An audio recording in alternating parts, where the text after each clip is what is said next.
मेरे ठीक बगल में केसरिया रंग के कुछ फूल खिले हुए हैं। हरे पत्तों के बीच में केसरिया फूल और उनके आसपास का जो खालीपन है वो सब मिलके अपूर्व शोभा प्रकट कर रहा है। और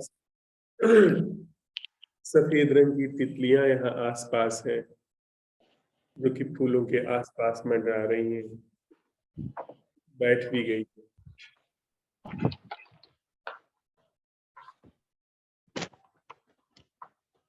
पहाड़ों पर अच्छी खासी बर्फ गिरी थी 2-3 दिन पहले, तो अब वो बर्फ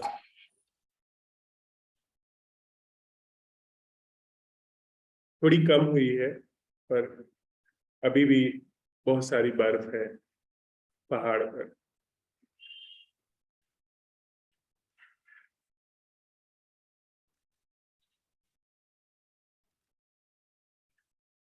शरद ऋतु के शुभागमन के साथ साथ यहाँ पर धूप धीरे धीरे मीठी होने लगी है। रात में तो बहुत अच्छी खासी ठंड पड़ जाती है, दिन में धूप मीठी हो जाती है।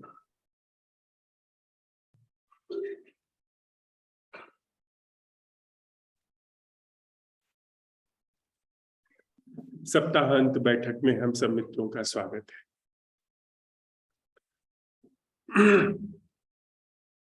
आज हम लोगों ने संवाद के लिए बिंदु लिया है भावातीत प्रश्न। विषय में प्रवेश करने से पहले एक छोटी सी कविता के साथ हम शुरुआत करें। यह कविता अभी कुछ ही दिन पहले आई है। कविता का शीर्षक दिया गया है रुकी धूप। आंखों में आंसू हो, विकल वेदना गाढ़ी हो, तय है निश्चित तुमसे धूप किसी की रुकी होगी। आंखों में आंसू हो, विकल वेदना गाढ़ी हो, तय है निश्चित तुमसे धूप किसी की रुकी होगी। तन्हाई गहरी हो, कितना भी हिलमिल कर ना भरती हो। तन्हाई गहरी हो, कितना भी हिलमिल कर ना भरती हो, तय है निश्चित तुमसे तोड़ किसी को खुद जुड़ने में धूप किसी की रुकी होगी। जीवन में अंधियारा हो, जीवन में अंधियारा हो, हजार हजार दीपों के उजियारे में भी तिल भर पास सूझ न पाता हो, तय है निश्चित तुमसे अपने उजियारे की कोशिश में धूप किसी की रुकी होगी। जीवन बासी ठंडा हो, जीवन बासी ठंडा हो, ताजे की हर कोशिश में बासीपन ही फेंटा जाता हो, तय है निश्चित तुमसे खुद में उष्मा भरने की कोशिश में किसी के प्राणों पर पड़ती धूप किसी की रुकी होगी। किसी के प्राणों पर पड़ती धूप रुकी होगी। जीवन की फसल मुरझाई हो, सींच सींच कर भी क्यारी में एक नन्ही कली भी फूट न पाई हो। जीवन की फसल मुरझाई हो, सींच सींच कर भी क्यारी में एक नन्ही कली भी फूट न पाई हो, तय है निश्चित तुमसे अपनी क्यारी में धूप जुटाने में किसी की क्यारी के हक की धूप रुकी होगी।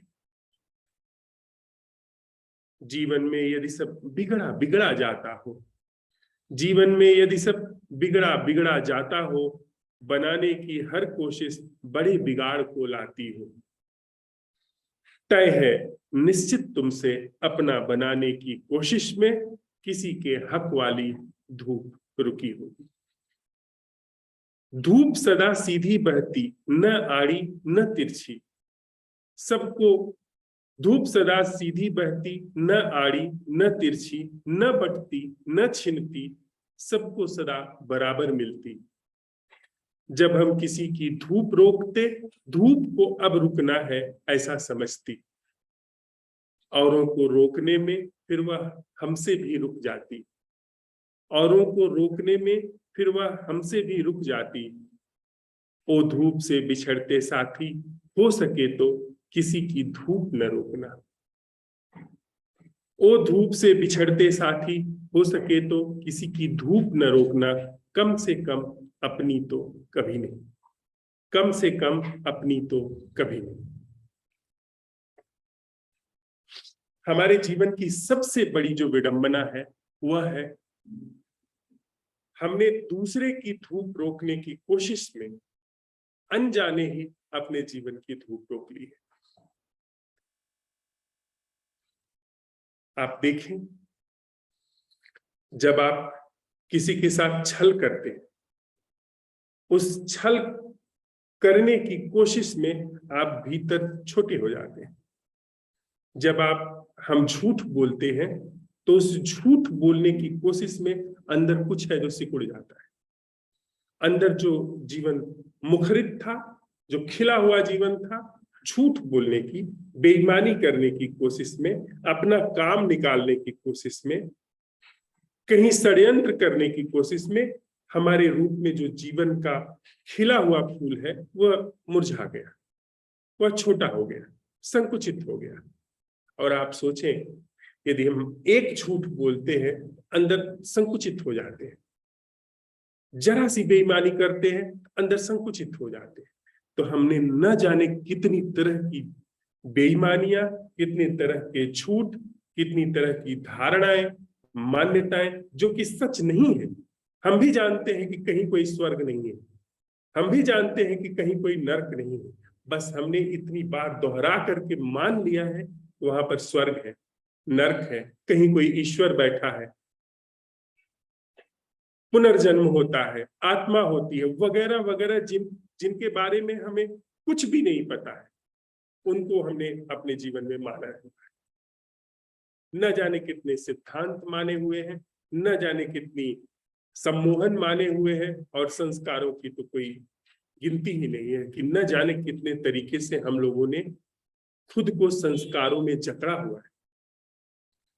और वह करते हुए हम, जैसे हम कहीं प्रभुत्व पाने की कोशिश करते हैं, प्रभुत्व पाने के क्रम में हम जो षड्यंत्र अपनाते हैं, जो हम उपाय करते हैं, उस उपाय को करने की कोशिश में जो सहज रूप से, जैसे यह केसरिया फूल खिला हुआ है, यह मुरझाता है, वैसे ही हम भीतर मुरझा जाते हैं, हम भीतर संकुचित होते चले जाते हैं।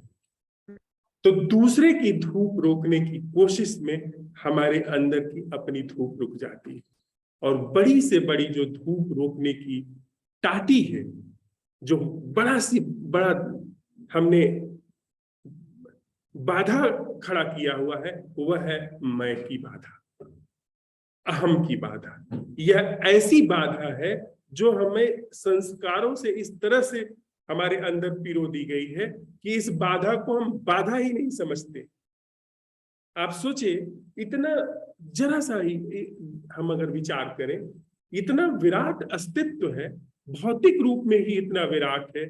आप आकाश की भौतिक रूप में भी सीमा नहीं सोच सकते हैं कि कितना विराट फैला हुआ है।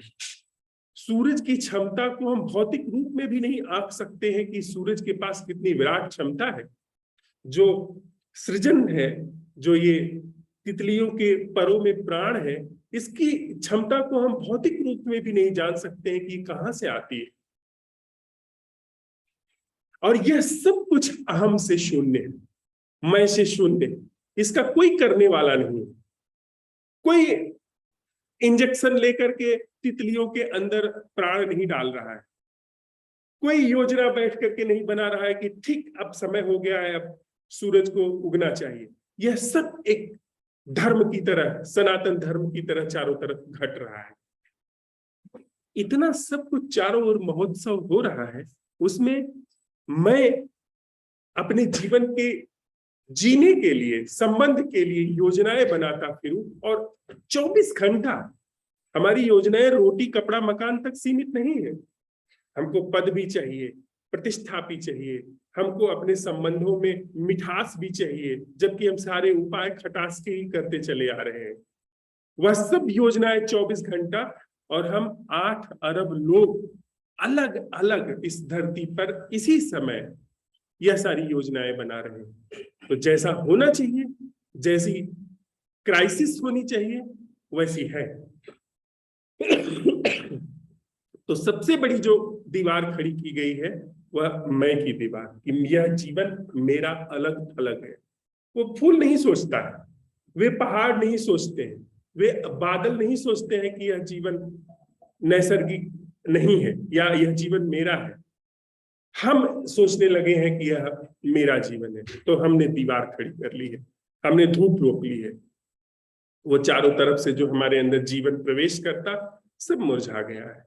हम आप देखें, हमारे अंदर कोई सहज रूप से उल्लास नहीं उगता, कोई जीवंतता नहीं उगती। हम सुबह उठते हैं, यांत्रिक रूप से सारी चीजें हमारे अंदर चल रही हैं। यह हो जाऊं, वहां पहुंच जाऊं, यह कर लूं, वहां पहुंच करके ऐसा हो जाए, वैसा हो जाए, सारी योजनाएं चल रही हैं।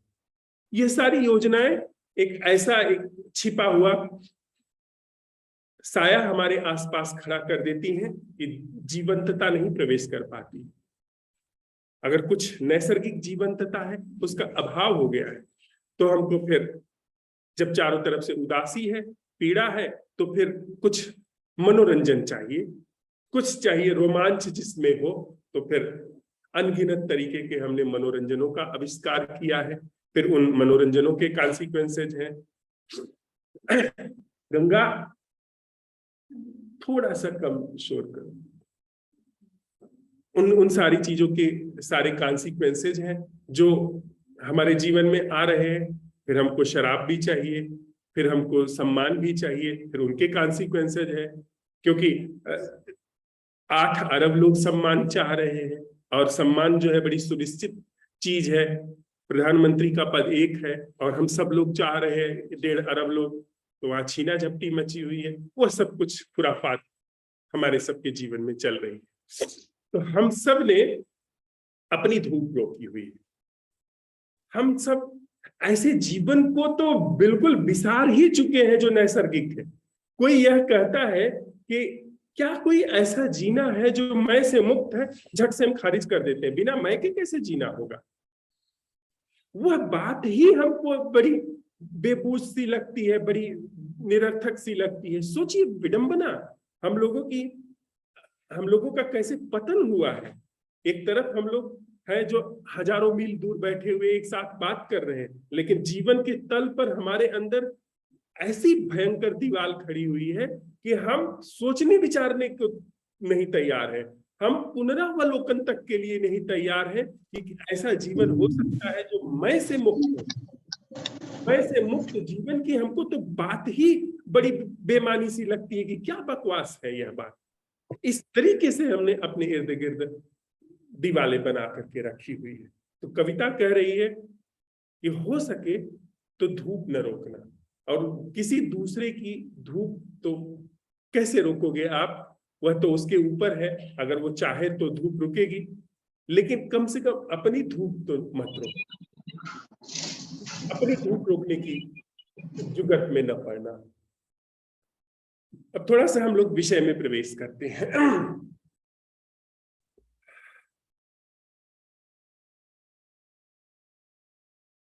ऋषि ने यज्ञ किया, और यज्ञ के पश्चात जैसे हम लोग यज्ञ करते हैं, हम लोग घर में पूजा करते हैं, तो बाजार से वो वाला नारियल लेके आते हैं, मंदिर में जाते हैं तो वो नारियल लेकर के आते हैं जो सैकड़ों बार चढ़ाया जा चुका है, वापस मंदिर के गर्भगृह से दुकान पर पहुंच चुका है, और जिसका दाम कम है। अगर असली नारियल 50 रुपए का है तो वह नारियल आपको 10-5 रुपए में मिल जाएगा। तो ऐसे ही तो हम सब पूजा करते हैं, जिसमें कम से कम में निपटारा हो जाए, और ऊपर ऊपर यह भी हो जाए कि हाँ नारियल भी चढ़ा पाए। तो वो ऐसे ही वो ऋषि थे। वो यज्ञ होने के बाद जो गाय बूढ़ी हो चुकी हैं, जिनके दांत गिर गए हैं, जो बीमार हैं, जो दूध देने में सक्षम नहीं है, तो ऐसे ही वो कोटा पूरा कर रहे थे। वो ऐसे ही दान कर रहे थे। दान का नाम भी हो जाए। देखते हैं ना, जैसे संगम पर प्रयागराज में या काशी में लोग गाय की पूंछ पकड़ करके दान कर देते हैं। तो वो गाय कितने की है? 10 रुपए की, 20 रुपए की। पंडा बैठा हुआ है, उसने पूंछ पकड़ाई, उसको 10 रुपए दे करके आपने गाय खरीद ली, फिर उसी को दान कर दिया। तो ऐसे ही वो भी काम कर रहे थे, ऐसे ही दान कर रहे थे कि दान का कोटा भी पूरा हो जाए और फल भी मिल जाए और कुछ खर्च भी ना हो। तो जो युवा गाय थी, जो दूध दे रही थी, जिनके बच्चे अभी थे, उनको अपने अपने गौशाला में रखा हुआ था और बाकी बूढ़ी गाय दान कर दी। छोटा बच्चा था उनका। कहानी, यह जो कथा है, ऐसा हुआ हो न हुआ हो, इससे कोई फर्क नहीं पड़ता, लेकिन यह कथा हमारे जीवन पर सीधे प्रासंगिक है। इस कथा के माध्यम से पौराणिकों ने बड़ा ही एक जीवन का रहस्य उद्घाटित किया है, संकेत किया है। पुराणों में बहुत सारी चीजें ऐसी होती हैं जो हमेशा हर काल में वो वैसी की वैसी होती है। वो इतिहास नहीं है कि इतिहास के बदलने के साथ साथ वे भी बदल जाएं। वे ऐसी हैं जो हमेशा जीवन में लागू होती है। तो वैसी ही यह कथा है। छोटा बच्चा है उनका, वह जाता है और देखता है कि पिताजी बूढ़ी गायों को दान कर रहे हैं। तो वो थोड़ा सा व्यंग करता है और मचल करके उनसे कहता है कि पिताजी, आप इन गायों को दान कर रहे हैं, मुझे किसे दान करेंगे? तो पिता पहले उनको नजरअंदाज करते हैं, फिर कहते हैं कि तुम यहाँ से जाओ। वह नहीं जाता है। जब कई बार वह पूछता है तो चूंकि वो यज्ञ की वेदी पर बैठे हुए हैं, दान कर रहे हैं, वहां वो क्रोधित होकर के उससे कहते हैं कि तुम्हें मैं मृत्यु को दान करता। बात मुंह से निकल गई।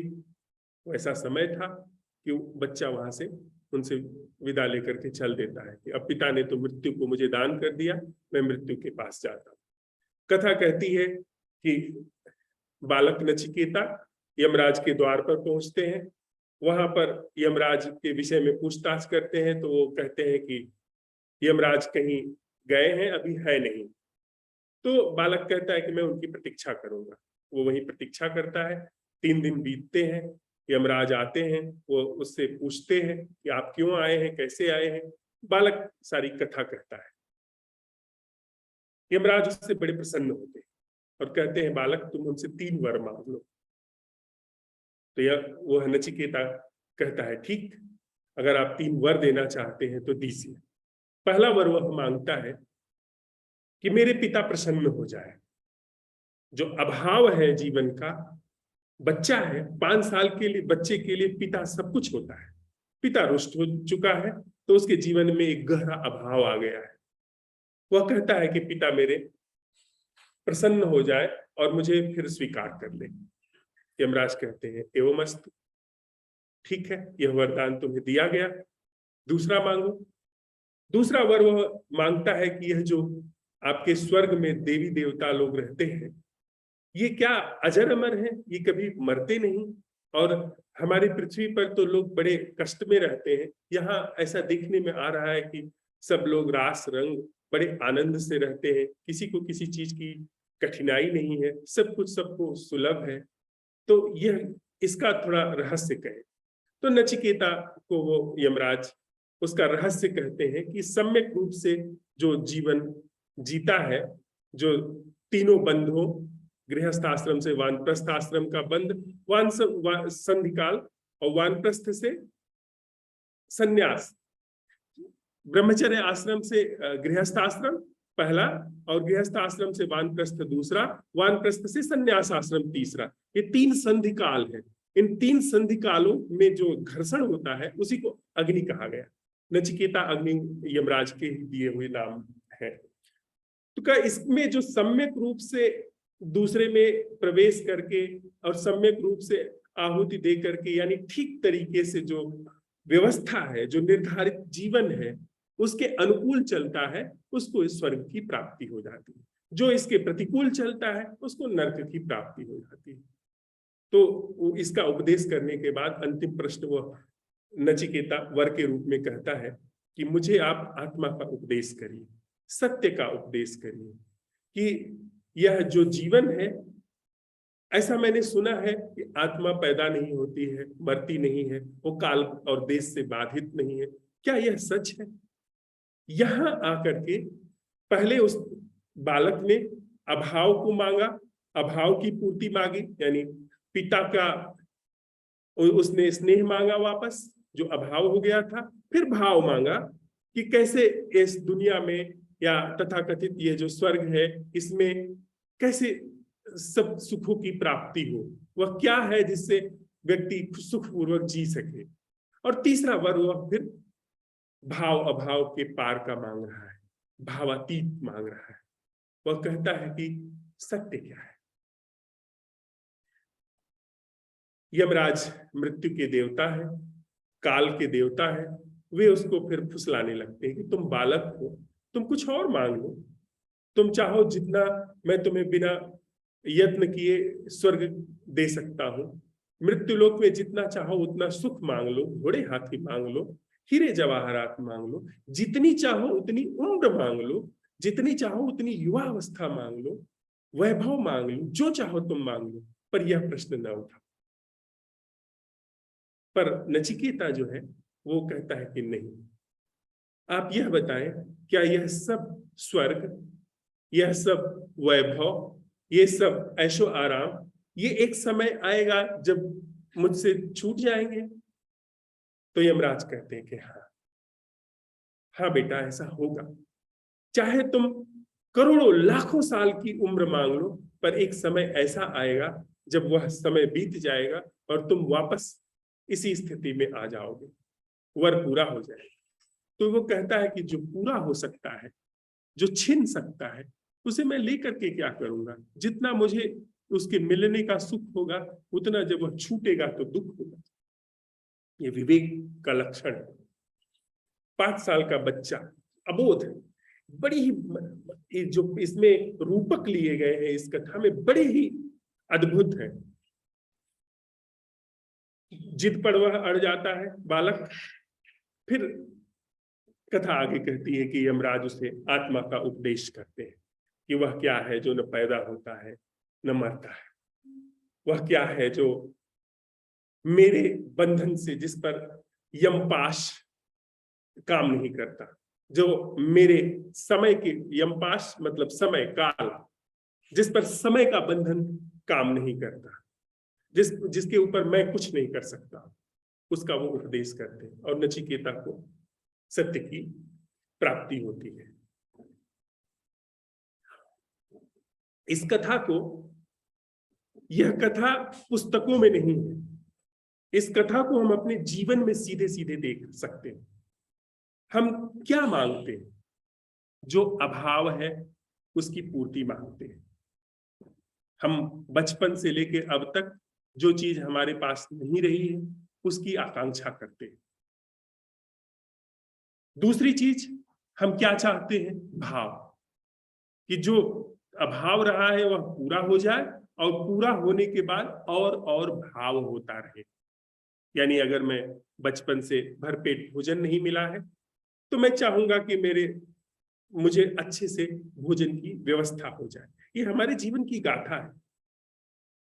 मुझे अगर किसी का प्रेम नहीं मिला है तो मैं चाहता हूं किसी का सत्कार मिल जाए, किसी का प्रेम मिल जाए, वो अभाव पूरा हो जाए, वो खालीपन पूरा हो जाए। और जब सब कुछ पूरा हो जाता है तो इसके बाद फिर भाव, भाव का मतलब कि फिर वो चीजें मिले जो कि जरूरत से ज्यादा है, जो जरूरत पर निर्भर नहीं करती, जो जीवनोपयोगी नहीं है, जिसे मिलने पर मैं थोड़ा सा प्रफुल्लित महसूस करता हूं।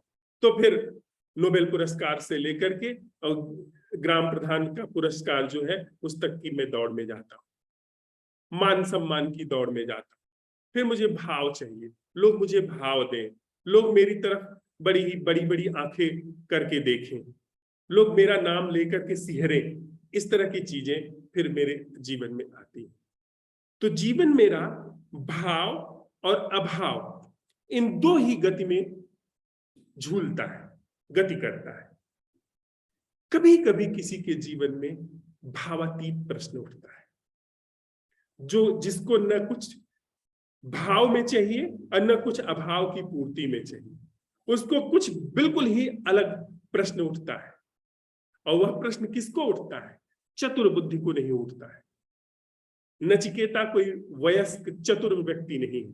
चतुर व्यक्ति बैठ करके वहां पर बूढ़ी गायों को दान कर रहे हैं। बड़े विद्वान हैं, ऋषि हैं, ज्ञानी हैं, पर वास्तविक जीवन में वो बूढ़ी गायों को दान करके यज्ञ की कोटा पूर्ति कर रहे हैं। बस वो एक पूर्ति कर रहे हैं। वे चतुर व्यक्ति, चतुर व्यक्ति को यह भावातीत प्रश्न नहीं उठता। जो निर्दोष बुद्धि है, जो थोड़ा सा चीजों को जस का तस देखने में समर्थ है, देख लिया कि अभाव पूरा हो गया, जीवन में रोटी नहीं भरपूर मिलती थी, वस्त्र नहीं मिलते थे, सम्यक रूप से कोई छप्पर नहीं था ऊपर, वह सब पूर्ति हो गई। कोई जीवन साथी नहीं था, जीवन साथी आ गया, अभाव की पूर्ति हो गई, भाव भी मिल गया, सम्मान भी मिला, समाज में थोड़ा सा लोगों की सराहना भी मिली, थोड़ा सा देशाटन भी कर आए, ऐसा बहुत सारा भाव भी मिला। लेकिन फिर भी जीवन जो है रीता है, कहीं गहरे तलों पर उखड़ा उखड़ा सा है। जीवन में कुछ है जो सालता है, सब कुछ भाव अभाव पूरा होने के बाद भी कुछ है जो गड़बड़ है। वह बाल दृष्टि है, वह निर्दोष दृष्टि है, वह निर्दोष आंखों से ऐसा दिखाई पड़ता है। तो किससे वह प्रश्न पूछता है? कहां इसका उत्तर मिलेगा? भाव का उत्तर दुनिया में मिल सकता है, अभाव का उत्तर, अभाव की पूर्ति का उत्तर दुनिया में मिल सकता है, लेकिन भावातीत का उत्तर कहीं और नहीं मिल सकता। भावातीत का उत्तर शास्त्र में नहीं मिल सकता। वह जो कठोपनिषद नाम से संकलित शास्त्र है, उसमें कभी भी भावातीत का उत्तर नहीं मिलेगा। वह हम बहुत सारे मित्र ऐसे हैं जो कठोपनिषद कंठस्थ हैं, कठोपनिषद के सारे मंत्र कंठस्थ हैं, कठोपनिषद की पूरी कहानी कंठस्थ है। लाखों बार, हजारों बार हम इंसानों ने उस कठोपनिषद को पढ़ा है। वहां कठोपनिषद नहीं, कठोपनिषद भीतर है। जब वह बाल दृष्टि उघड़ती है, जब वो बच्चे जैसा सवाल उठता है कि क्या यही जीवन है? इसी भाव अभाव में, और यह भी समझ में आता है कि यह भाव और अभाव बहुत सारे रूप में हमारे संस्कारों द्वारा निर्मित है। क्योंकि उन्हीं अभावों में रहता हुआ कोई कबीर, उन्हीं अभावों में रहता हुआ कोई रैदास, उन्हीं अभावों में घूमता हुआ कोई गौतम बुद्ध परम आनंदित है। गौतम बुद्ध के पास सांझ को क्या भोजन करना है उसकी कोई खबर नहीं। कबीर के पास सांझ को रोटी क्या बनेगी उसकी कोई चिंता नहीं। धुन रहे हैं रुई, बुन रहे हैं कपड़ा, सांझ को बेचेंगे, बिकेगा तो सांझ को चूल्हा जलेगा, नहीं बिकेगा तो नहीं जलेगा, फिर भी गा रहे हैं, फिर भी गायन में उनके अंदर से चल रहा है, फिर भी कविताएं रच रहे हैं। तो हमारी जो कंडीशनिंग है अभाव की, वो हमारे आसपास की है कि देख रहे हो फलानी को देखा है, कितना मौज से रहता है वह व्यक्ति, देखो हम तुम कैसे रहते हैं, माता पिता ऐसे कहते हैं, हम तुम कितने गरीबी में रहते हैं। तो वो अभाव की एक कंडीशनिंग निर्मित हो रही है। फिर उस अभाव की पूर्ति के लिए हम यत्न करेंगे जीवन भर। वो वास्तविक रोटी कपड़ा और मकान की नहीं, क्योंकि वास्तविक रोटी कपड़ा और मकान तो कबीर का बड़ी आसानी से पूरा हो जाता है, रैदास का पूरा हो जाता है, वो चर्मकार है, जूता बना लेते हैं। असल जो है, असल आजीविका की कभी समस्या नहीं, जबकि कोई अकाल वगैरह न पड़ जाए। भाव, सारे भाव हमारे संस्कारित है। जो चपरासी है वो अपने बच्चे को सिखा रहा है कि क्लर्क हो जाओ बेटा। देखते हो ये ऑफिस के जितने बाबू लोग हैं, इनको मैं पानी पिलाता हूँ, वो बड़ी सिहरने वाली नजर से ऑफिस में बैठे हुए क्लर्क को देखता है कि मजे से बैठे हैं, ऊपर पंखा चल रहा है, कूलर की हवा लग रही है, बस कागज पर कलम डुला रहे हैं। उसकी तरह नहीं कि धूप में जाकर के बाजार से उसको चाय लेकर के आना पड़ रहा है, और जब चाहते हैं तब घुड़की मिल जाती है, उसको पानी ला करके बार बार पिलाना पड़ रहा है, दूसरे के इशारे पे घूमना पड़ रहा है, तो बड़ी सिहरन वाली नजर से उसको देख रहा है। तो वो चाहता है कि उसका बेटा क्लर्क हो जाए। क्लर्क का अब क्लर्क जो बना बैठा है वह भी अपनी जगह संतुष्ट नहीं है। वो कभी भी उसका अधिकारी उसको घुड़की दे देता है, कभी डपट देता है। तो हर बार जब घुड़की खा करके चैम्बर में से आता है, सोचता है कि मैं जैसे भी जी सका जी लिया, पर अपने बेटे को मैं अधिकारी बनाऊंगा। वो अधिकारी के बारे में सोच रहा है। देखें, जो भाव की मांग चल रही है, भाव की जो कंडीशनिंग चल रही है, तो घर आकर के वह बड़े मंसूबे दिखाता है कि आईएएस, आईपीएस, पीसीएस इनके। अब जो आईएएस आईपीएस है वो यहाँ बड़े रोब से है, और जाता है तो एक हाई स्कूल पास, कक्षा 8 पास, मंत्री है, विधायक है, वो डपट देता है उसको जो चाहता है वो कह देता है, जहां चाहता है उसका ट्रांसफर करवा देता है, कर देता है। तो वो वहां पर भीगी बिल्ली बना हुआ बैठा है। वो देखता है कि मुझे तो एक सड़ी गली गाड़ी से रोज ऑफिस आना जाना है, एकदम तय है समय, जिसके पास बहुत सारा रुपया है, वह तो जब चाहता है जहां चाहता है घूमने चला जाता है, गोवा चला जाता है, स्विट्जरलैंड चला जाता है। तो उसके अंदर ये चल रहा है कि बेटे को पैसा कैसे कमाया जाए, कैसे ज्यादा से ज्यादा बेटे के पास आगे आने वाली उसकी जो पीढ़ी है उसके लिए खूब सारा वो रुपया जुटा रहा है। सारे अनर्गल काम करके, रिश्वत लेकर के, भ्रष्टाचार करके वो खूब सारा रुपया कमा रहा है। तो सारे उपाय करके वो बेटे को दिखा रहा है कि रुपया खूब होना चाहिए बेटा। और जिसके पास खूब सारा रुपया है वो जाकर के कहीं बैठ के विपස්සना कर रहा है। वो चाहता है कि थोड़ी शांति मिल जाए, थोड़ा सुकून मिल जाए। तो महीने भर वो कर रहे हैं, तो उनकी पूरी योजना है काज लिस्ट में कि 2 महीने बाद वो 3 दिन के लिए इगतपुरी में जाकर के विपස්සना करेंगे, या 21 दिन के लिए 6 महीने बाद जाकर के विपස්සना करेंगे। वो उनकी कार्य योजना में चल रहा है। उनकी अपनी गाथा चल रही है। वे जुहू में 15वें महले पर या 50वें महले पर एक छोटे से केज में रह रहे हैं, और उनका अपनी गर्लफ्रेंड से या अपनी पत्नी से लाखों रुपया जहां किराया चुका रहे हैं, उनका अनबन चल रहा है। वे अवसाद की दवाएं ले रहे हैं, वो साइकोलॉजिकल काउंसलिंग में जा रहे हैं। इस तरह से हम सब लोग जी रहे हैं। जहां हम हैं वहां कुछ भी हमको नहीं दिख रहा है, कहीं और हमको भाव नजर आता है। वह जो भावातीत प्रश्न है वह बड़ी निर्दोष चित्त का प्रश्न है। और वह भावातीत प्रश्न किससे पूछने जाएंगे? वह जो गुरु बन के बैठा है, जिसने कुछ इस तरीके की बहुत सारी किताबें पढ़ करके रखी हैं, जिसने अपने को गुरु घोषित करके रखा है, उसके पास उत्तर नहीं है। उसकी अपनी गाथा चल रही है कि कितने चेले हो जाए, कितनी दूर तक उसका नाम हो जाए, वगैरह वगैरह, ये सारी चीजें चल रही हैं। उसके पास कोई उत्तर नहीं है। ऐसे न जाने कितने कठोपनिषद चारों तरफ चल रहे हैं और उनके भाष्य चल रहे हैं। जीवन में कुछ भी फर्क नहीं पड़ रहा है। जीवन मुस्कुराता है, हमारा मन जो है मुस्कुराता है कि आ गए कठोपनिषद सुन के, आ जाओ अब। कहीं और नहीं, भीतर मृत्यु है।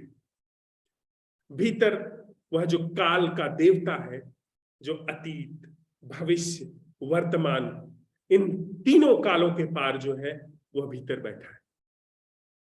वह जो मृत्यु का देवता है वह भीतर बैठा है। हम लोग रोज भोर की बैठक में बैठते हैं ना, यह सवाल उठाते हैं कि क्या कोई ऐसी अटेंडिंग है जो हम नहीं कर रहे? क्या कोई ऐसा जीना है जो समय के पार है? और समय के पार का जीना, ऐसा सवाल उठाते ही हमारे भीतर जो समय की धारा यानी सोच विचार की धारा है वो थम जाती है, ठहर जाती है।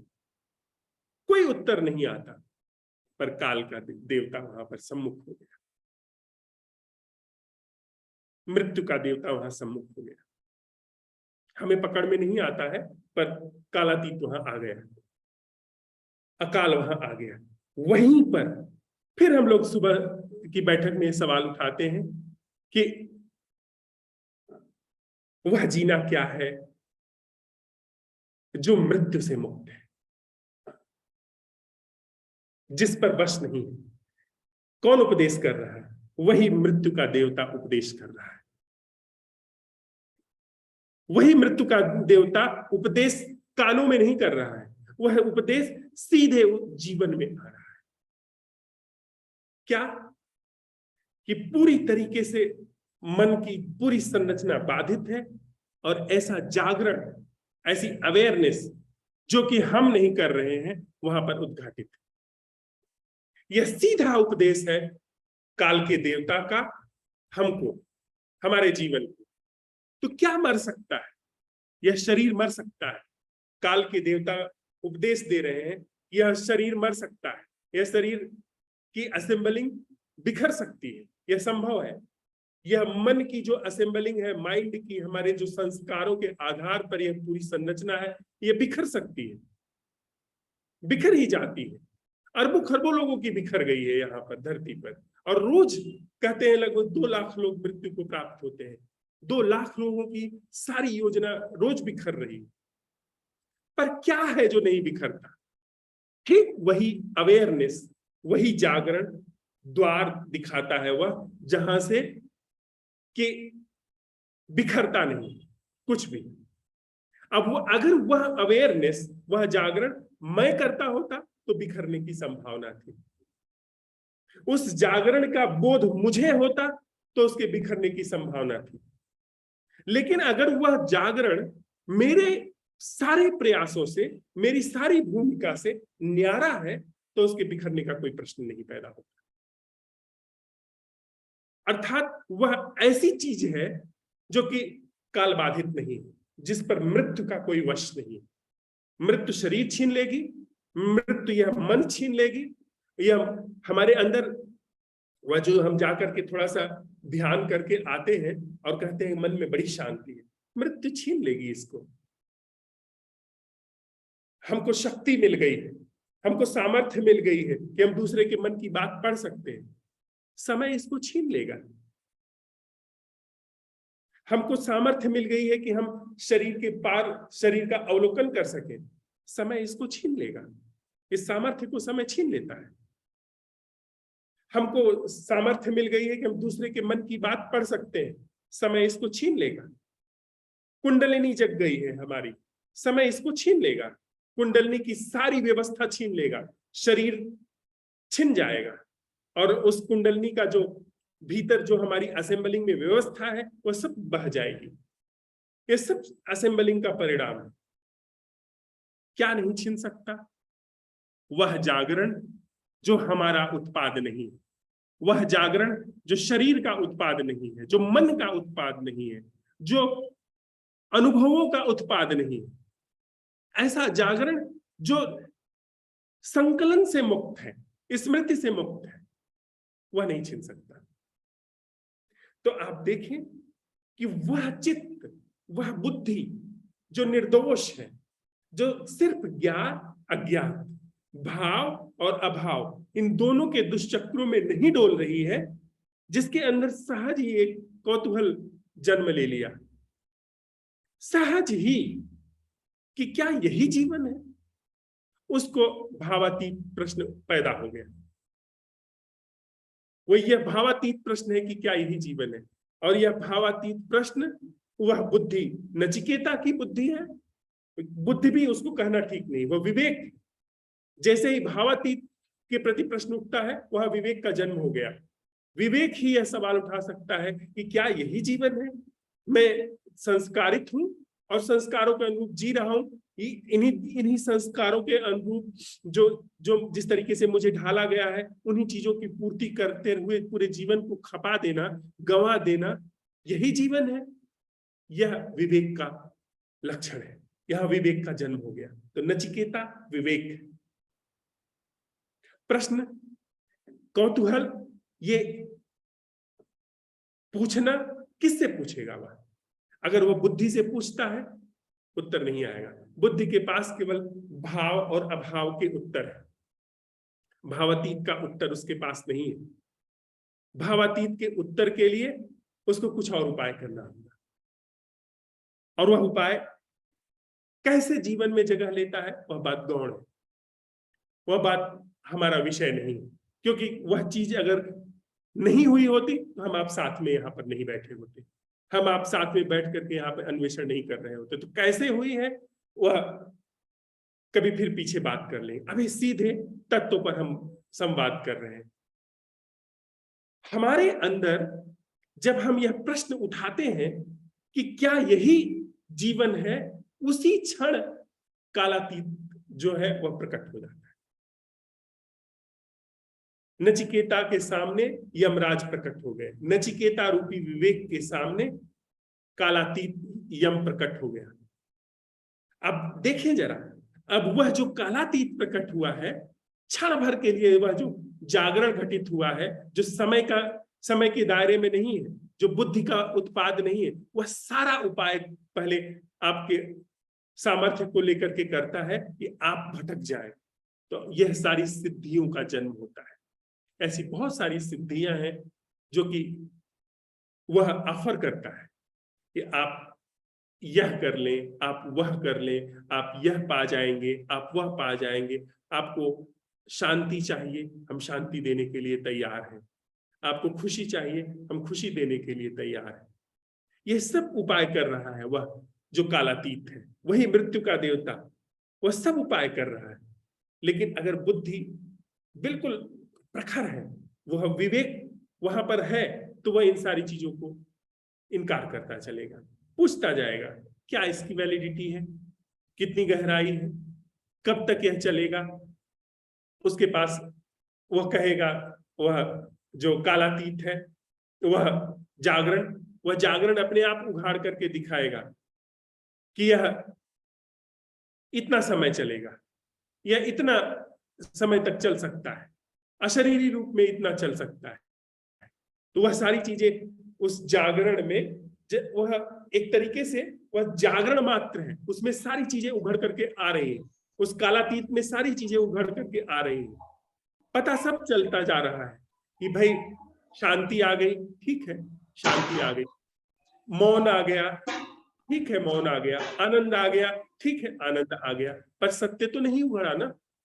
सत्य क्या है, वो असल क्या है, वह क्या है जो अमृत है। यह सब मरण धर्म है, यह सब काल बाधित है। तो यह सारी चीजें उसी जागरण में अपने आप प्रकाश में आती चली जाती है। विवेक के समक्ष विवेक और जागरण, नचिकेता विवेक का, जागरण यमराज से संवाद चलता है। विवेक पूछता है, जागरण उत्तर देता है, जागरण पूछता है यह चाहिए, विवेक उत्तर देता है कि नहीं, यह नहीं चाहिए। यह संवाद चलता रहता है और धीरे धीरे फिर जागरण उसको स्पष्ट कर देता है जो अमृत है। तो कठोपनिषद बाहर नहीं, कठोपनिषद हमारे अंदर विद्यमान है, नचिकेता हमारे अंदर विद्यमान है। वह निर्दोष बुद्धि, वह चतुर चालाक बुद्धि नहीं, निर्दोष बुद्धि जो थोड़ा सा सीधे देखने में सक्षम है, थोड़ा कहा जाए कि साक्षी जैसी बुद्धि। फिर वह बुद्धि और वह प्रश्न, जिस प्रश्न से यमराज का शुभागमन होता है, जो विवेक सीधे वहां जाता है सारी यात्रा करते हुए जहां पर मृत्यु के देवता का घर है।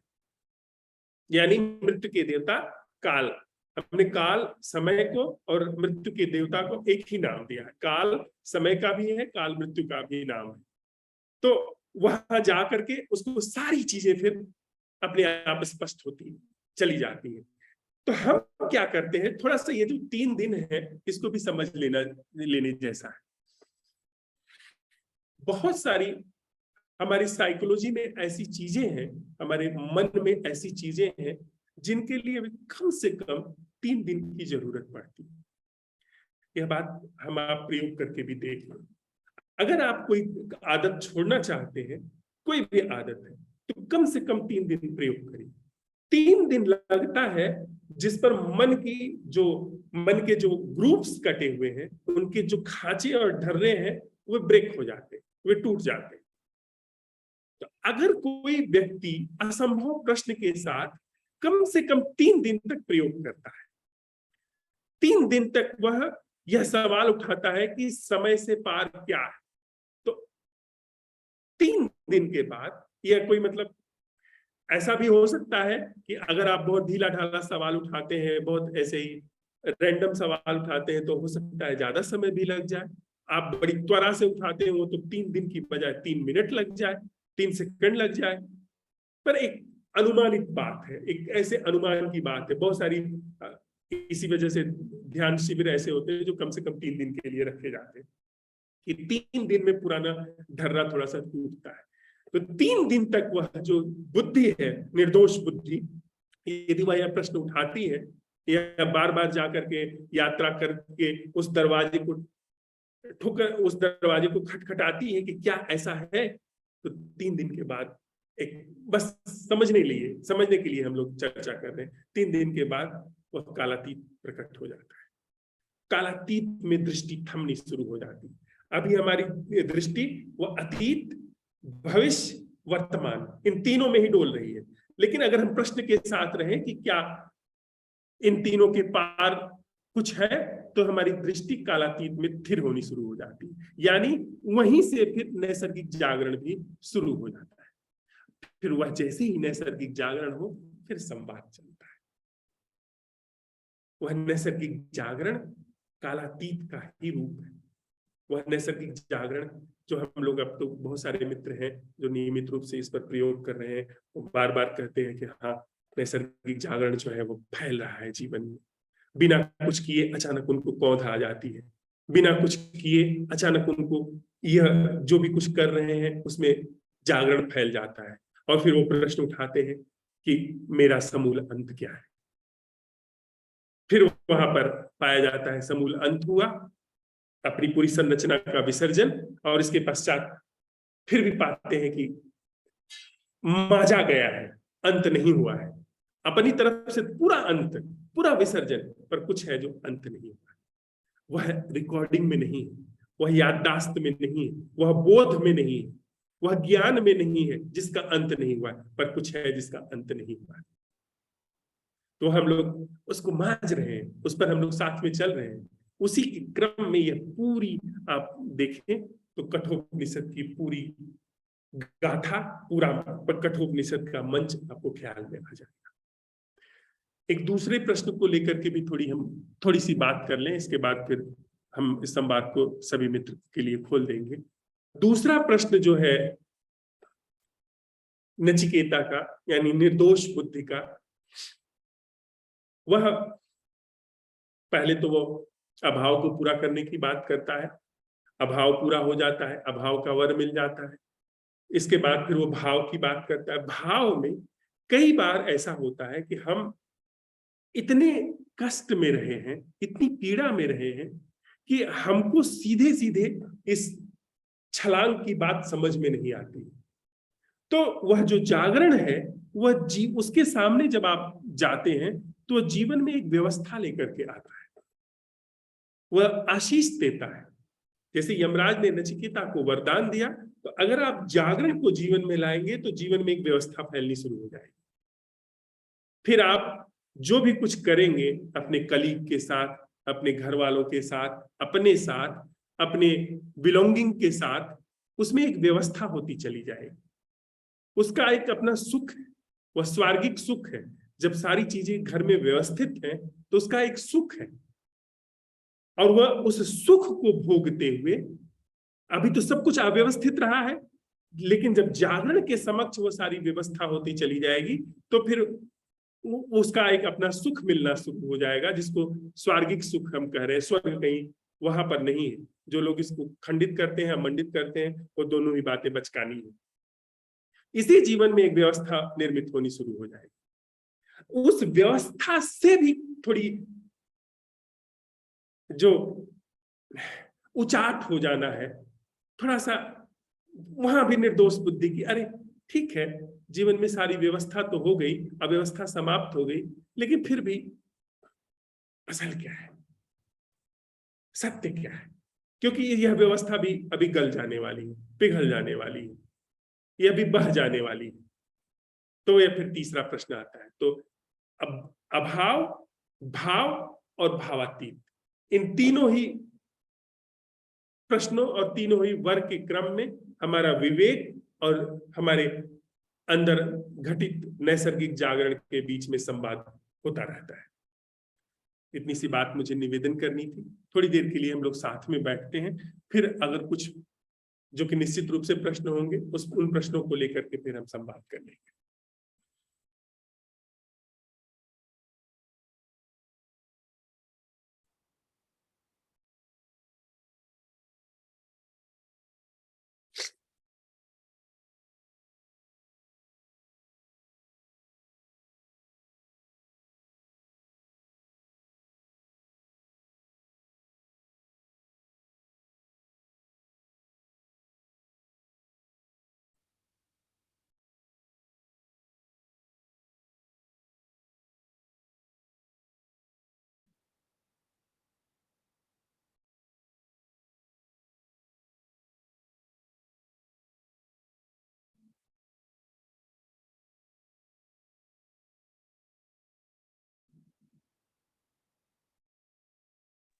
प्रभु, मेरा एक प्रश्न है कि जैसे आपने कहा कि हमें इस प्रश्न के साथ रुकना है, तो हमारे रुकने में मैं बना रहेगा, ऐसा मुझे लगता है, क्योंकि वो डरा हुआ है बहुत ज्यादा, और वो मतलब उसमें संस्कारित है वो, तो वो प्रश्न को अपने हिसाब से देखता है। तो आप एक बार इसको बता दीजिए कि प्रश्न उठाते ही क्या करना चाहिए उस समय, उस उन 2-3 सेकंड्स में।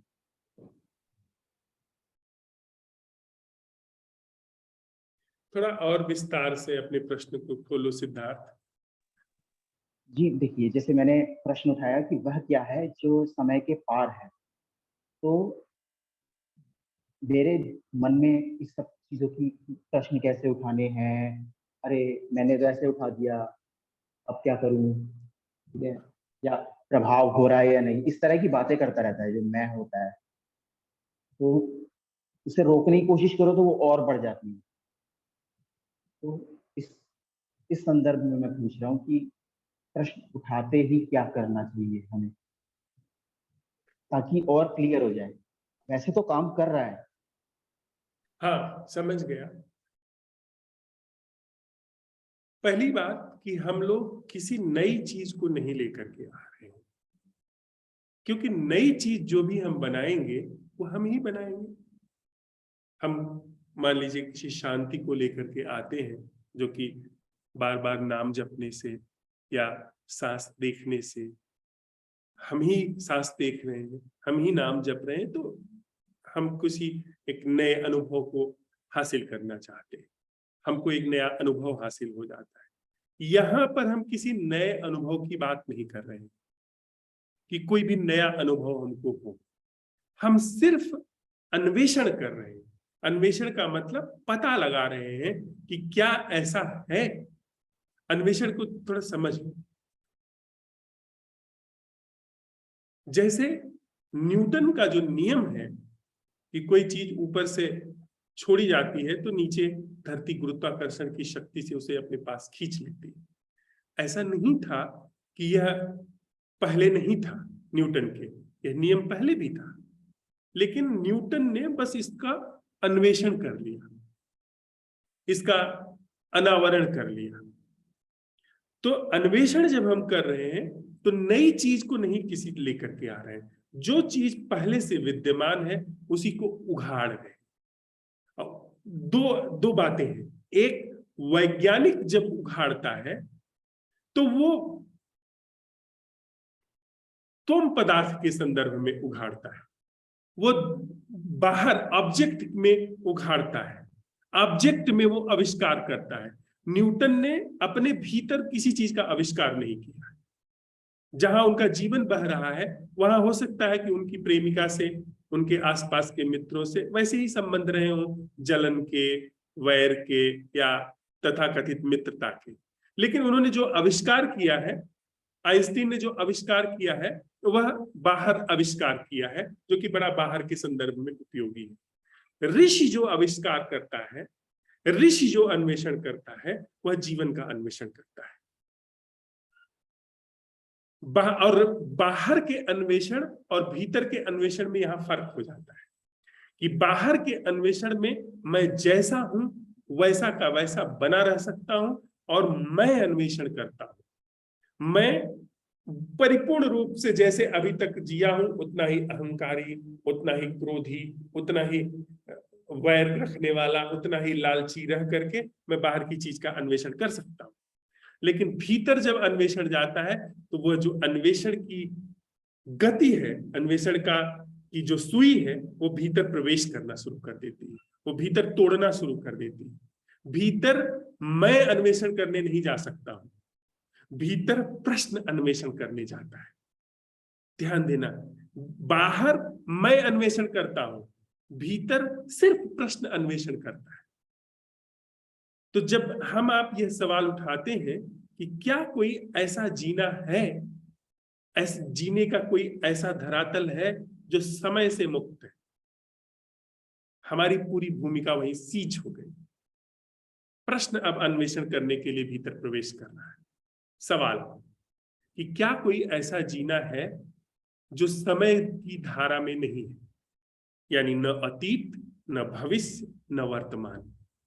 मैं और मेरे सारे उपकरण, मानदंड, वो सब सीज हो गए, जब्त कर लिए गए। इस प्रश्न ने मेरे सारे उपकरण जब्त कर दिए। क्योंकि अगर मैं कहता हूं कि ऐसा जीवन संभव है, तो यह वर्तमान है। मैंने अपने ही उपकरण से, जो वर्तमान को पकड़ने वाला उपकरण है, उससे सिद्ध कर दिखाया कि हाँ, ऐसा जीवन संभव है। यह कहना ही वर्तमान का वक्तव्य हो गया। ऐसा जीवन हो सकता है, यह कहना ही समय का वक्तव्य हो गया, क्योंकि मैं योजना बना रहा हूं उस ख्याल को जो कि मैं भविष्य में सिद्ध कर जाऊंगा। या ऐसा जीवन पहले था, अब नहीं है, यह भी एक पुनरावृत्ति है, स्मृति की बात है, याददाश्त की बात है जो मैं कह रहा हूं। तो इसलिए मेरी सारी सीमाएं वहीं पर बाधित हो गई। वहां क्या हो रहा है? जब सवाल उठाया गया, मैं और मेरे सारे मानदंड, मेरे सारे उपकरण, मेरी सारी युक्तियां, वो सब जब्त हो गई। मेरे ख्याल से ना, मैं इस मतलब जैसे प्रश्न उठाते हैं तो मैं स्वार्थ में देख रहा हूँ कि अरे मेरे को शांति मिल जाए, अरे मेरे को ऐसा मिल जाए, वैसा मिल जाए। ठीक है, तो ना मेरे ख्याल से ना हमें ऐसा करना चाहिए कि इस प्रश्न को ही जो भी करना है करने देना चाहिए। हमारा ध्यान बस सिर्फ बिल्कुल, ये जो तुम शांति की खोज कर रहे हो, ये जो तुम अपने को पाने की खोज कर रहे हो, इसका मतलब तुमने प्रश्न को जगह नहीं दी। अभी भी तुम कुछ खुरापात कर रहे हो, अभी कुछ तुम उस प्रश्न के साथ छेड़छाड़ करने की कोशिश कर रहे हो। वह नहीं चलेगी, वह नहीं हो सकता है। जी प्रभु, धन्यवाद। सिर्फ प्रश्न वहां जा सकता है। हमारे भीतर अन्वेषण करने के लिए अगर कालातीत जैसी कोई चीज है, सिर्फ प्रश्न प्रवेश कर सकता है, हम तक प्रवेश नहीं कर सकते। यानी ये प्रश्न ऐसी क्रिया है जिसने सारी चीजें हमारी जब्त कर ली, सोच विचार हमारा जब्त कर लिया इसने जैसे चूंकि मैं उस ऐसे एक विभाग में रहा हूं, जैसे लोकल पुलिस कोई जांच करती है ना, लोकल पुलिस, तो वो सारे साक्ष्य जुटाती है। मान लीजिए कहीं पर हत्या हुई है, तो सारे साक्ष्य जुटाती है। वह बाल, नाखून, रक्त और कपड़े अगर कहीं फटे मिल गए, लोगों के पांव के निशान, लोगों के हाथों के निशान, उनको लैब में भेजती है, उनको जांच कर उनके नमूने कलेक्ट करती है और जांच में भेजती है।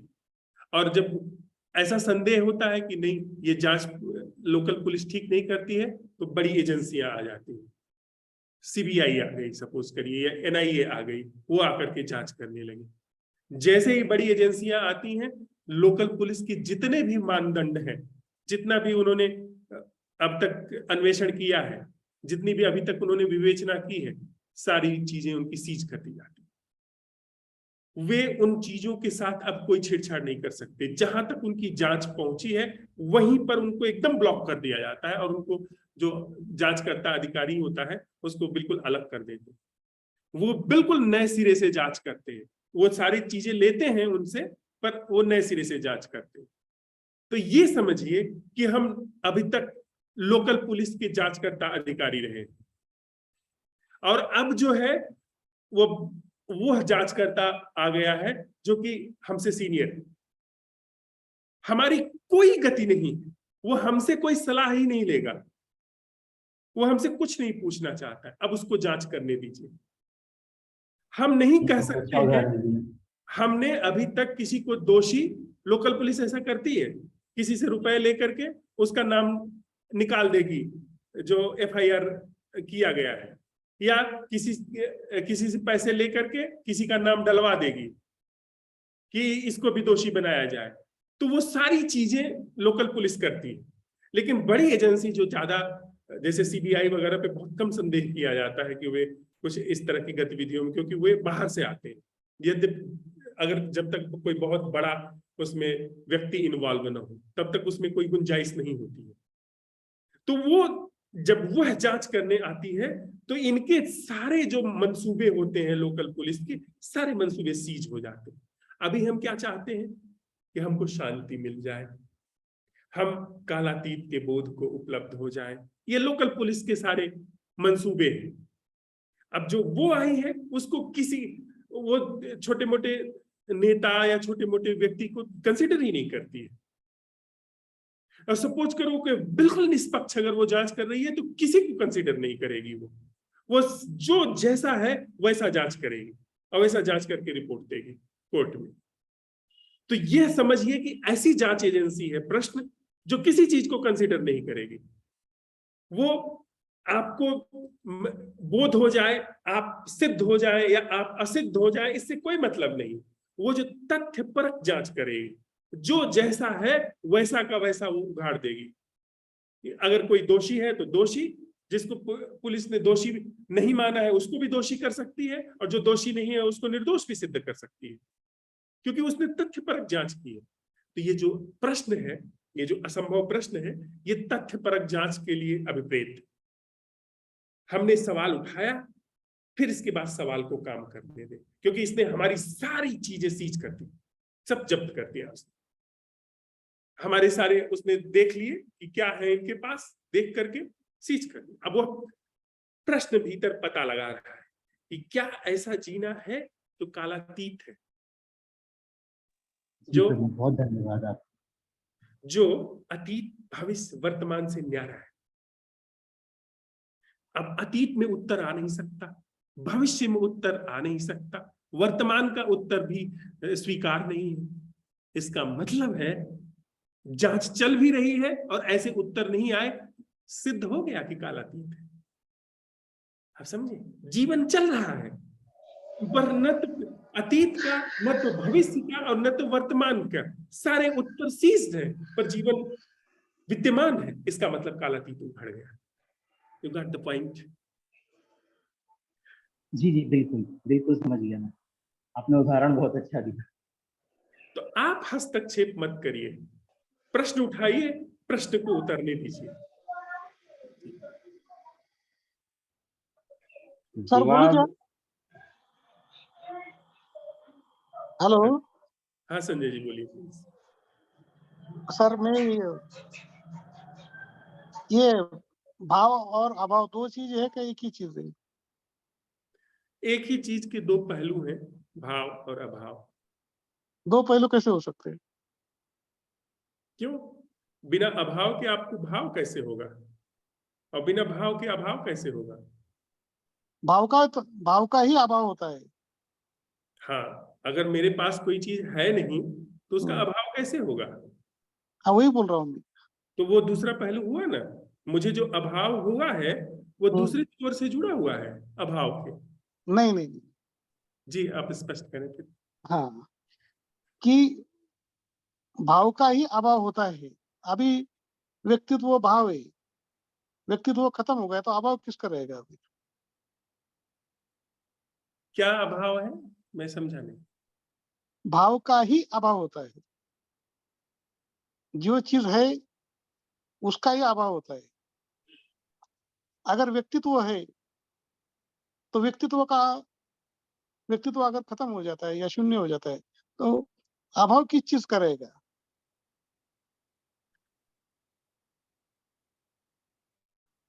थोड़ा और विस्तार से प्रकट करिए संजय जी, क्योंकि आप जो बात कह रहे हैं वही बात मैं भी कह रहा हूं कि मेरे पास हम्म, अगर कोई चीज है हम्म, तो ही उसका अभाव हो सकता है।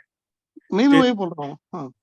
जैसे हम्म, मेरे पास अगर जिलाधिकारी का पद है तो ही मैं हम्म, पदच्युत हो सकता हूँ, हम्म, पर मैं कभी जिलाधिकारी के पद पर आसीन ही नहीं हुआ, तो मेरा हम्म। पदच्युत होने का मतलब क्या है? क्या आप कहेंगे कि मैं जिलाधिकारी के पद से पदच्युत हूं? मैं भी वही बोल रहा हूँ जो आप बोल रहे हैं।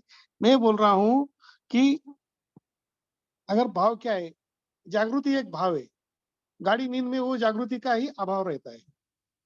हाँ अगर जागृति में जो व्यक्तित्व है वो अगर शून्य होगा किसी तरह में, तो फिर अभाव किस चीज का रहेगा? हाँ, जागृति में अगर व्यक्ति को यह समझ, व्यक्ति को नहीं, अगर यह बोध हो जाए कि जो व्यक्तित्व है वो झूठ है, तो उसका हम्म, फिर गाढ़ी नींद में अभाव नहीं होगा। हम्म, हाँ, तो हमारा जो भाव है व्यक्तित्व का हम्म, और जो गाढ़ी नींद में अभाव है, ये दोनों ही हम्म, एक दूसरे से जुड़े हुए हैं। और वो जो भाव और अभाव से न्यारा है, वह चाहे गाढ़ी नींद में हो, चाहे तथाकथित जागृति या हम्म। स्वप्न की अवस्था में हो, तीनों ही अवस्था में वह अलिप्त है। उसका तो कोई मतलब नहीं है इस भाव और अभाव से, वो भावातीत है। हाँ, तो मैं बोल रहा हूँ कि जो भी भाव है उसका ही भाव अभाव होता है। तो अभाव ये एक तरह दो से चीज इच्छा नहीं भी है बना भाव सकती है। अभाव। हम ये कह सकते हैं कि भाव और अभाव ये एक ही एक ही छड़ी के दो सिरे हैं, लेकिन जो हाँ। भावातीत है वह न भाव से संलग्न है न अभाव से संलग्न। हम्म। यानी बिना व्यक्तित्व का, जब व्यक्तित्व का अभाव होता है, नहीं नहीं, व्यक्तित्व जब शून्य रहता है तो उसका अभाव भी नहीं होगा फिर। हाँ, व्यक्तित्व अगर शून्य होता है तो व्यक्तित्व के शून्य होने की जो अवस्था है वो भावातीत है। हाँ, तो उसको अभाव भी नहीं कहेंगे फिर। हाँ, वो अभाव भी नहीं है। पर अगर आप हम्म, भाव कह रहे हैं तो अभाव होगा, हाँ, अभाव बराबर। कह रहे हैं तो भाव होगा। लेकिन जब आप हम्म, भावातीत पर आ गए तो हम्म, फिर बात बिल्कुल अलग डायमेंशन में चली गई। हम्म। जी। हाँ बलराम जी। नमस्ते धर्मराज जी। नमस्ते बलराम जी। सर मैं एक विचार रखना चाहता हूँ। जी प्लीज, स्वागत है। अ, विचार ये है सर कि अ, जो आमतौर पर हम बहुत शब्दों की इस्तेमाल करते हैं और ये शब्द, हर एक शब्द जितने हम बोलते हैं ये अपना एक दुनिया भी, हर एक शब्द अपना दुनिया के अंदर जाके उसकी एक एक और एक छोटी सी दुनिया उसके अंदर, उसमें विचार विमर्श, ये सारे चीजें शुरुआत होती है। इस चीज की जो अंत है, मैंने एक चीज जो निजी जिंदगी में इसको मैंने अपना है वो मैं साझा करना चाहता हूँ। मैं ये देखा है कि मेरी संसार में मैंने 40-50 साल हुआ आए हुए, मेरी जो सोच और विचार है, मेरी ज्ञान दक्षता, मेरी पोजीशन, ये काफी मात्रा में सीमित है। बहुत बहुत छोटा चीज मैं अख्तियार किया हूँ, चाहे ज्ञान हो, गुण हो, पोजीशन हो, और ये मैं देखता हूँ सबके जीवन में ही है। कोई थोड़ा ऊपर नीचे 19-20 है, बाकी लगभग वही स्थिति है। अगर इस चीज को मैंने ये रियलाइज मैंने जब किया है कि जब मैंने दुनिया में बहुत छोटी सी चीज को हासिल किया हूँ, और ये जो हासिल किया है मेरे मन बुद्धि और विवेक, ज्ञान दर्शन, सारे चीज को निचोड़ के मैंने जो है, जो मैं की जो बनी है, जो मैं बनी है, इन छोटी छोटी चीजों की इकट्ठा हुई है।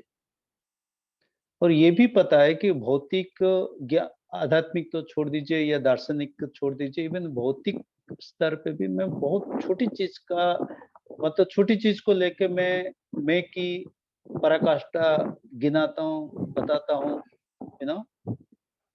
ये है मैं बनता है। अगर इस चीज को जब मैं ये रियलाइज किया है तो मुझे ये प्रतीत होता है और ये यकीन भी हुआ है कि जो मैं है ये एक इल्यूजन है। ये मैं करके कुछ होता नहीं है।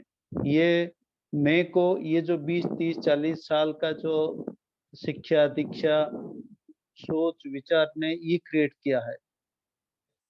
और जब इस स्थिति में जब पहुंचता हूँ और फिर मैं जब संसार में जब वो अपनी जीवन गुजारना चाहता हूँ तो हर वक्त मुझे ये महसूस होता है कि मैं बहुत छोटी चीज को लेके व्यस्त हूँ। फिर ये मुझे ये दिशा दिखाता है कि इट इज एन इल्यूजन। जो मैं कर रहा हूँ this is nothing but an illusion. ये एक माया है, ये एक मेरी ही कल्पना का एक बैकग्राउंड है जिसके ऊपर मैं पूरे दुनिया को अंकित कर रहा हूँ। इतनी सी चीजों में मेरी अंदर मैं की जो जिसको मैं समझता हूँ मैं हूँ उसकी खत्म हो रही है। इसका मतलब ये नहीं है कि मैं कुछ और कोई मैं में चला जाता हूँ, लेकिन जो मैं बनी हुआ हूँ ये मैं का खत्म हो रहा है। और जब ये मैं खत्म हो रहा है तब कुछ और जन्म हो रहा है। क्योंकि जब मैं सोचता हूँ कि when I feel very strongly कि बस I mean it and this has to be this way, and in the next moment when I think about कि अरे ये तो पासिंग फेज है, ये तो ऐसे तो मैंने तो हर चीज को ऐसे ही सोचता था। तो ये जो मैं का जो ग्रिप है सर वो धीरे धीरे खत्म हो रहा है। और ये जब मैं का जो ग्रिप खत्म हो रहा है और इसके लिए कुछ करने की भी जरूरत नहीं है, सिर्फ समझने की है कि जो मैं कर रहा हूँ ये समझने की जरूरत है। यकीन होनी चाहिए जो मैं जो कर रहा हूँ ये सर्वोपरि नहीं है, सर्वोत्तम नहीं है। अगर इतनी सी अगर हो जाता है तो सर एक अनंत दुनिया की द्वार खुल जाती है। फिर वो जर्नी में मुझे जब वो जर्नी में मैं जाता हूँ तो उसमें से तो सर कुछ है ही नहीं है कुछ पाने की या कुछ खोने की। तो अगर भौतिक दुनिया में इतनी सी समझ ले कि हम कितनी चाहे संपत्ति हो चाहे ज्ञान हो कितनी अपने अख्तियार की है, ये जो समाज के नजर में जो मैं को अपने जो खड़े किए, अगर इतनी इसकी जो क्षुद्रता अगर पता चल जाए सर, ये इतनी सी बात तो काफी है आदमी को कि वो अनंत रास्ता में जाने के लिए। धन्यवाद। बहुत साधुवाद बलराम जी, बहुत साधुवाद। आपने बहुत परिपक्व समझ साझा की कि यह जो मैं है ये एक बनावटी चीज है, इसकी आत्यंतिक सत्ता नहीं है। और इसमें जैसे जैसे हम समझ हमारी प्रखर होती चली जाती है हमारे सुख दुख सब क्षीण होते चले जाते हैं। मुझे बस आपके साथ साथ ही चलते हुए थोड़ी समझ और उसमें साझा करनी है। मेरा कोई आग्रह नहीं है कि आप उसको स्वीकार करें, बस शेयरिंग में वो चीज आ रही है कि एक तरफ यह निषेध तो बहुत जरूरी है कि जो तथ्य है उसको यथा और भूत रूप में उसका दर्शन हो जाए, देख लिया जाए कि मैं एक झूठ। दूसरी चीज भी, और इस उद्घाटन से हमारे जीवन की बहुत सारी समस्याएं हल भी हो जाती है, बहुत सारी चीजों का समाधान भी हो जाता है, यह बात भी सच है। लेकिन थोड़ी सी एक और भी बात उसमें महत्वपूर्ण है। महत्वपूर्ण क्या? वो एक टर्निंग पॉइंट है जीवन। वो है कि जो व्यर्थ था वह तो चला गया, पर जो सत्य है उसके उघड़ने की भी बात। यानी क्या हमारे अंदर जैसे जैसे मैं का अवसान हो रहा है, क्या वैसे वैसे हमारे अंदर जीवन में जागरण का भी उदय हो रहा है, नैसर्गिक जागरण, होश। क्योंकि ऐसा हो सकता है, मैं ये नहीं कह रहा हूं कि आप के अंदर ऐसा है या नहीं, हो सकता है कि नैसर्गिक रूप से होश हो ही, बस मैं उस चीज को थोड़ा मांझना चाहता हूं कि कई बार ऐसा हो सकता है कि बुद्धि से चीजें बिल्कुल भी साफ हो जाए, पर वो दूसरा वर होगा यमराज का। यमराज के दूसरे वर में चीजें बिल्कुल अपनी जगह पर काम करने लगी, व्यवस्थित हो गई। जो तीसरा वर है नचिकेता के लिए वो है सत्य का उद्घाटन, अमृत का उद्घाटन, अमृत का अनावरण। ऐसे जीवन का अनावरण जो नैसर्गिक रूप से जागृत है, जिसमें उठने बैठने में बिना कोशिश किए जागरण है। यह बहुत आसानी से आप इस चीज को देख पाएंगे कि बस अगर आप जैसे इन प्रश्न यहाँ तक पहुंचे हैं वैसे ही थोड़ा सा ही और उठाएं कि क्या ऐसा कोई जागरण है, अवलोकन है, अवेयरनेस है जो कि मैं नहीं कर रहा हूं। आप पाएंगे कि जीवन में जागरण का द्वार खुल गया, अप्रमाद का द्वार खुल गया। इतनी सी बात मुझे साझा करनी थी।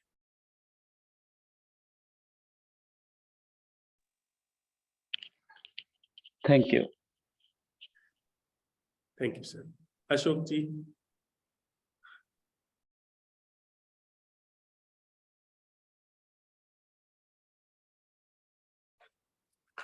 आपकी आवाज नहीं आ रही है, थोड़ा माइक अनम्यूट कर ले।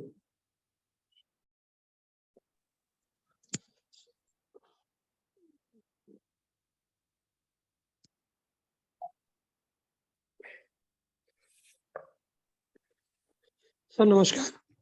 नमस्ते अशोक जी। सर बलराम जी ने बड़ा अच्छे से अपनी बात को रखा। जी मेरा एक छोटा सा प्रश्न उठता है कि ये जो मैं है, मैं कृत्रिम है, नकली है और अच्छे से समझ में आती है, लेकिन क्या मेरे बिना इस मैं का कोई अस्तित्व है? इस मैं को पनपने के लिए इस मैं की जो जमीन है ये मेरी उपस्थिति के बिना तो हो ही नहीं सकती, तो मैं तो फिर भी बना हुआ हूं, क्योंकि इस मैं को पहचानेगा कौन कि नकली मैं को पहचानने के लिए असली मैं होना ही चाहिए ना।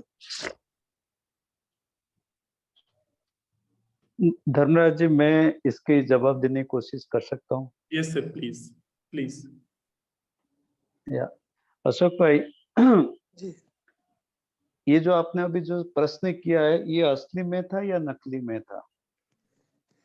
ये असली में है। ये कैसे हो सकता है सर असली में? और ये असली ही पूछ रहा है ये। यही सर, शब्द असली, जो शब्द असली है सर, लेकिन इसमें कुछ भी असली नहीं है सर। बिल्कुल असली कभी आप बलराम जी बिल्कुल सही कह रहे हैं कि शब्द ही नकली है। सही है।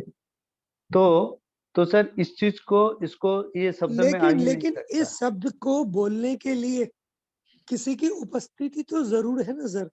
शब्द का वही तो जन्म होगा कहाँ से? मेरी एब्सेंस के बिना, without me how the word can exist.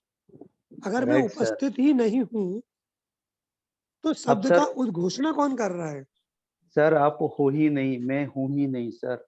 यही तो है, यही बिल्कुल समझना है, यही समझना है। एग्जैक्टली ये समझना ये है कि जो मैं जो बात कर रहा हूँ ये मैं नहीं हूँ, क्योंकि जी मैं जब बात करता है ना, मैं बड़ा क्षुद्र होता है, क्योंकि ये संसार को ये क्या बातों में पिरोएगा।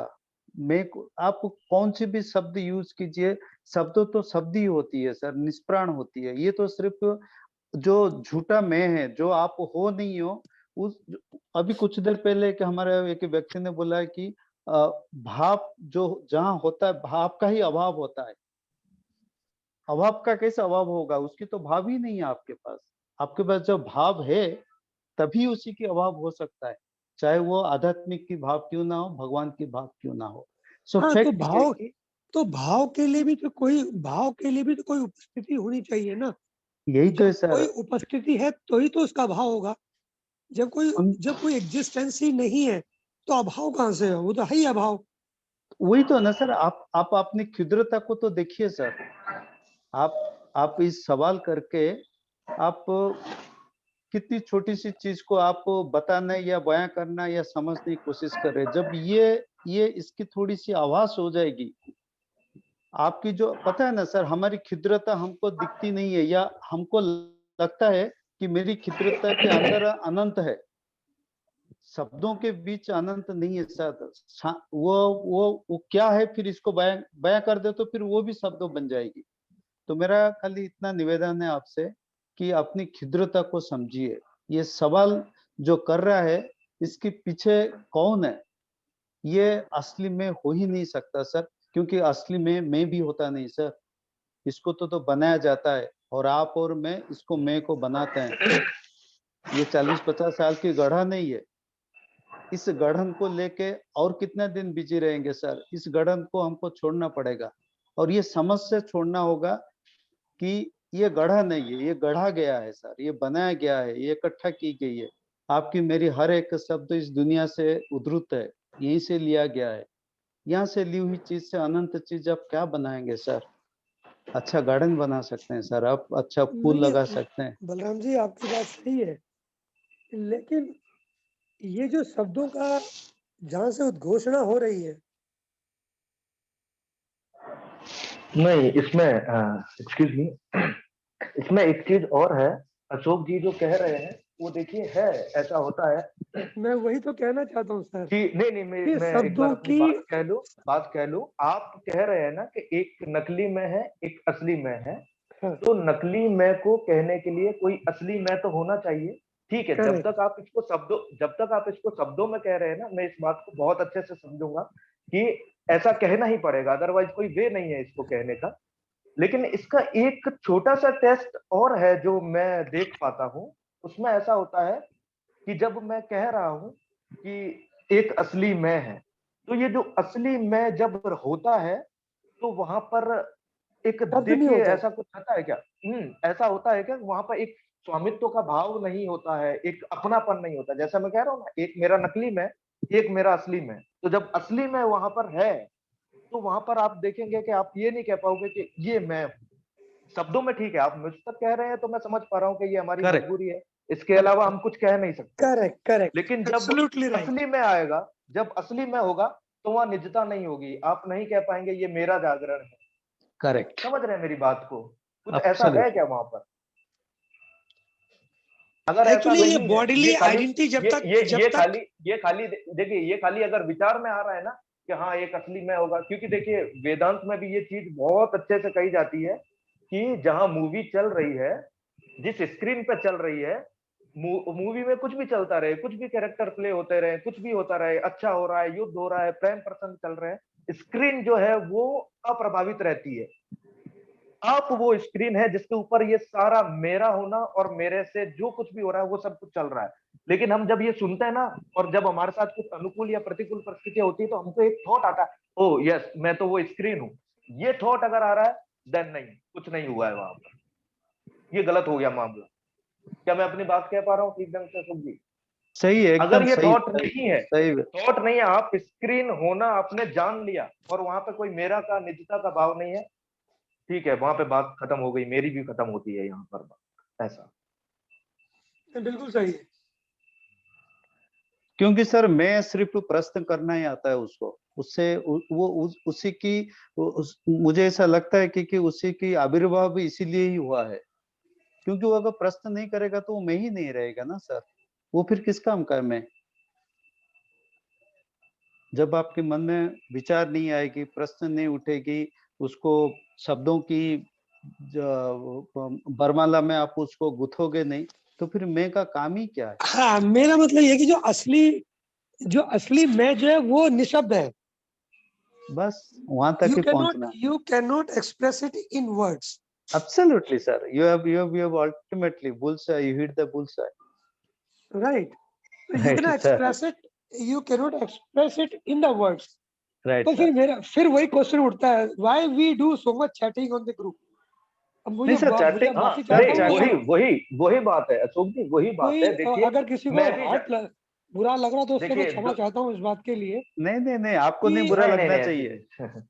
क्योंकि नहीं इस ग्रुप में मैंने अक्सर देखा है, मैंने भी अपनी बात रखी कि हम लोग इतना इसको शब्दों को इतना जोर क्यों देते हैं क्योंकि सर जब अभी तो एक सर हम भी वही कर रहे हैं, आप और मैं और मेरे भाई जो है, हम तीनों वही शब्दों से ही साथ ही हम एक दूसरे से जुड़े हुए हैं, उसमें हाँ कोई हाँ, इशू नहीं है सर। उसमें से कि ये शब्द हम लोगों ने जो क्योंकि बोलते हैं ना, इन शब्दों खाने के का माध्यम से ही जो है अ, सर जो नकली में है उसका उसको बल मिलता है, जहां तक मैं समझता हूँ। नहीं सर, नहीं खाने के मैं बाद क्या कह आपका रहा हूँ। जो डकार है ना, वो डकार आना जरूरी है, क्या खाए वो बड़ी बात है, तृप्ति आना जरूरी है। देखिए सर क्या होता है, मैं नहीं सर, बताता फिर हूँ आपको कि बलराम जी, इसमें नहीं फिर नहीं वही एक तृप्ति सेकंड जो बात आ गई, तृप्ति किसको? सर जी सुन लीजिए भाई, अशोक जी अशोक जी, आप जो कह रहे हैं बिल्कुल सही कह रहे हैं कि शब्दों के इस्तेमाल की कोई आवश्यकता नहीं है। मेरी बात सुनिए, जिस आदमी की जिंदगी में स्पिरिचुअलिटी का एस भी जिसको नहीं पता है ना, चाहे वो दुनिया के किसी भी कोने में हो, वो यही कहता है सब कुछ भगवान का है, ठीक है। लेकिन फिर भी वो अपने सारे क्रियाकलाप ऐसे करता है जैसे पर्सनली वो उसी से सारा कुछ वही केंद्र में है ना। मैं भी कहता हूँ कि सब भगवान की लीला है, पर क्या मेरे जीवन में ये वक्तव्य है, काम करता है ये? ऐसे ही जो आपका शब्द है वो बिल्कुल ठीक है कि एक असली मैं है, एक कुछ ऐसा है वहां पे जिसपे ये सारी जो कहते हैं सब कुछ उगा है ये वहां पर। क्या मेरे को उस असली धरातल का मेरे जीवन में कुछ पदार्पण है कुछ? अगर नहीं है तो फिर मेरे को शब्दों का सहारा लेना ही पड़ेगा कि मैं वहां तक, वो मेरे जीवन में उगड़े, मैं वहां तक पहुंचू। अदरवाइज तो सब लोग कहते हैं कि सब कुछ भगवान का ही है। मैंने पापियों को भी देखा है, मैंने पुण्यात्मा को भी देखा है जो यही कहते हैं कि सब कुछ भगवान का किया धरा है, लेकिन कर वही रहे हैं। इवन मैं भी वही करता हूँ। इसलिए मैं क्षमा चाहता हूँ सर, अगर किसी को मेरी बात से नहीं बुरा नहीं लगा नहीं हो। सर जी, नहीं खाली नहीं, आप क्षमा की सर बात आप नहीं है सर, सर क्षमा आप की बात ये नहीं है। सर आप ये देखें कि आप क्योंकि पर मैं क्या गुजर रहे हैं क्योंकि सर। वही है कि किसी प्रेजेंस को, किसी उपस्थिति को प्रूफ करने के लिए, मतलब अगर कोई एग्जिस्टेंस है, उसको सिर्फ शब्दों के माध्यम से ही व्यक्त किया जा सकता है, एग्जिस्टेंस को, जहां तक मैं समझता हूँ। सर धर्मराज जी क्या कर रहे हैं सर? धर्मराज जी जो मेरा जो बुद्धि विचार में आता है वो जगाने की कोशिश कर रहे हैं सर। अगर जो जी, जगे हैं और उनको लगता है कि हम जगे हुए हैं, तो शायद उनके लिए ये फोरम ठीक नहीं है, उनको उनको शायद कोई भी फोरम की जरूरत नहीं है। करेक्ट। लेकिन एक कोई अगर एक दिया लगा रहा है और उसको अगर हम ये बताएं कि भाई इसमें से कम उजाला आता है, उजाला तो है, किसी ना नहीं, किसी को तो करेक्ट, उजाले की जरूरत होगी सर। बिल्कुल सही है। अशोक जी, मेरा एक प्रति प्रश्न है। जी प्लीज। जिस उपस्थिति की बात आप कह रहे हैं, जी, उपस्थिति मैं के साथ ही क्यों हो? क्या वह उपस्थिति बिना मैं के नरेशन नहीं कर सकती है? आपने नहीं, यह सवाल हाँ उठाया। सर, बिल्कुल सही, बहुत अच्छा क्वेश्चन किया सर आपने मेरे से। जी, मैं पूरी बात कह जो, लूं हाँ बताएं सर। कि हमने हमेशा दो मैं की व्याख्या की है। एक मैं जो बनावटी दुनिया का है, जिसको हम कहते हैं यांत्रिक है, कृत्रिम है, झूठा है। उसी मैं के सापेक्ष हम कहते हैं कि फिर वह कौन मैं है जो इसको कृत्रिम ठहराता है? किस मैं की उपस्थिति है जो इस मैं को कृत्रिम ठहराती है? जी, मैं यह सवाल उठाना चाहता हूं। मुझे नहीं पता है कि वहां पर एक दूसरा मैं है, जैसा शास्त्रों में आता है कि एक चिड़िया ऊपर बैठी है, एक नीचे बैठी है, ऊपर वाली चिड़िया नीचे वाली को देखती है। उस तरफ मैं नहीं जाना चाहता। मैं सिर्फ ये सवाल उठाना चाहता हूं कि इस कृत्रिम मैं को देखने के लिए किसी मैं की उपस्थिति की क्या आवश्यकता है? सिर्फ उपस्थिति मात्र, मैं से शून्य उपस्थिति मात्र इसको नरेट क्यों नहीं कर सकती है कि यह कृत्रिम है? सर अब फिर वही बात वही आती है कि जो जो नहीं, उपस्थिति है। ध्यान से सुनिए। जी, उपस्थिति मात्र, न कि किसी मैं की उपस्थिति। कोई बिल्कुल। उपस्थिति मात्र नरेट क्यों नहीं कर सकती? मुझे नया मैं लाने की क्या जरूरत है? यानी अगर इसको ऐसा कोई मैं है जो कि इस कृत्रिम मैं के को देखता है, तो वह मैं मेरे अंदर भी है, वह मैं आपके अंदर भी है, वो सबके अंदर है सर। इस फूल के अंदर भी है। क्या ऐसे किसी मैं की उपस्थिति का हमको पता है? कि जो उस फूल के अंदर भी नैरेट कर रहा है और आपके अंदर भी नैरेट कर रहा है? क्या ऐसे किसी मैं का आपको पता है? आप उस फूल के संबंध में नरेशन दे सकते हैं? नहीं तो एक ही, ये तो फिर या एक ही मेरे है संबंध में, या मेरे वो। संबंध में बलराम जी के या जितने और मित्र हैं और किसी भी मित्र के अंदर जो कृत्रिम मैं है उसको आप नरेट कर सकते हैं? नहीं कर सकते सर।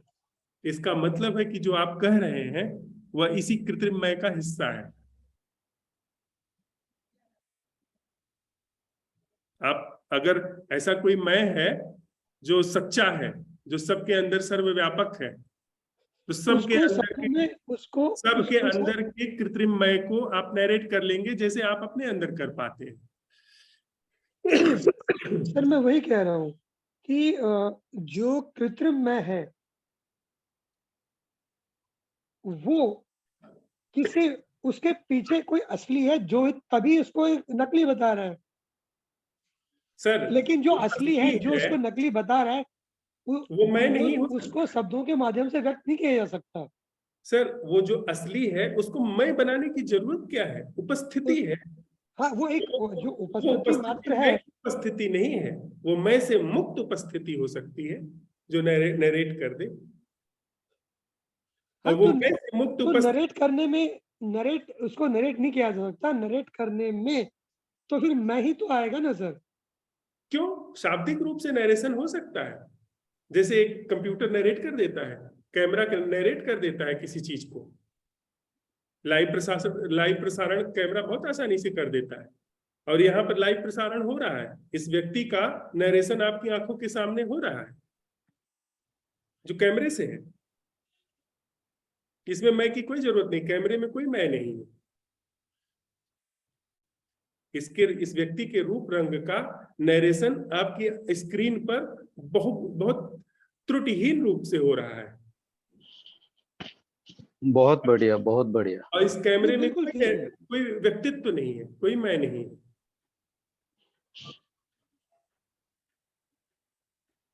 सर कहीं न कहीं हमारे भीतर वह चीज टूट नहीं पाती है जो जिसे हम मैं कहते हैं, कि मैं से मुक्त जीवन हो सकता है।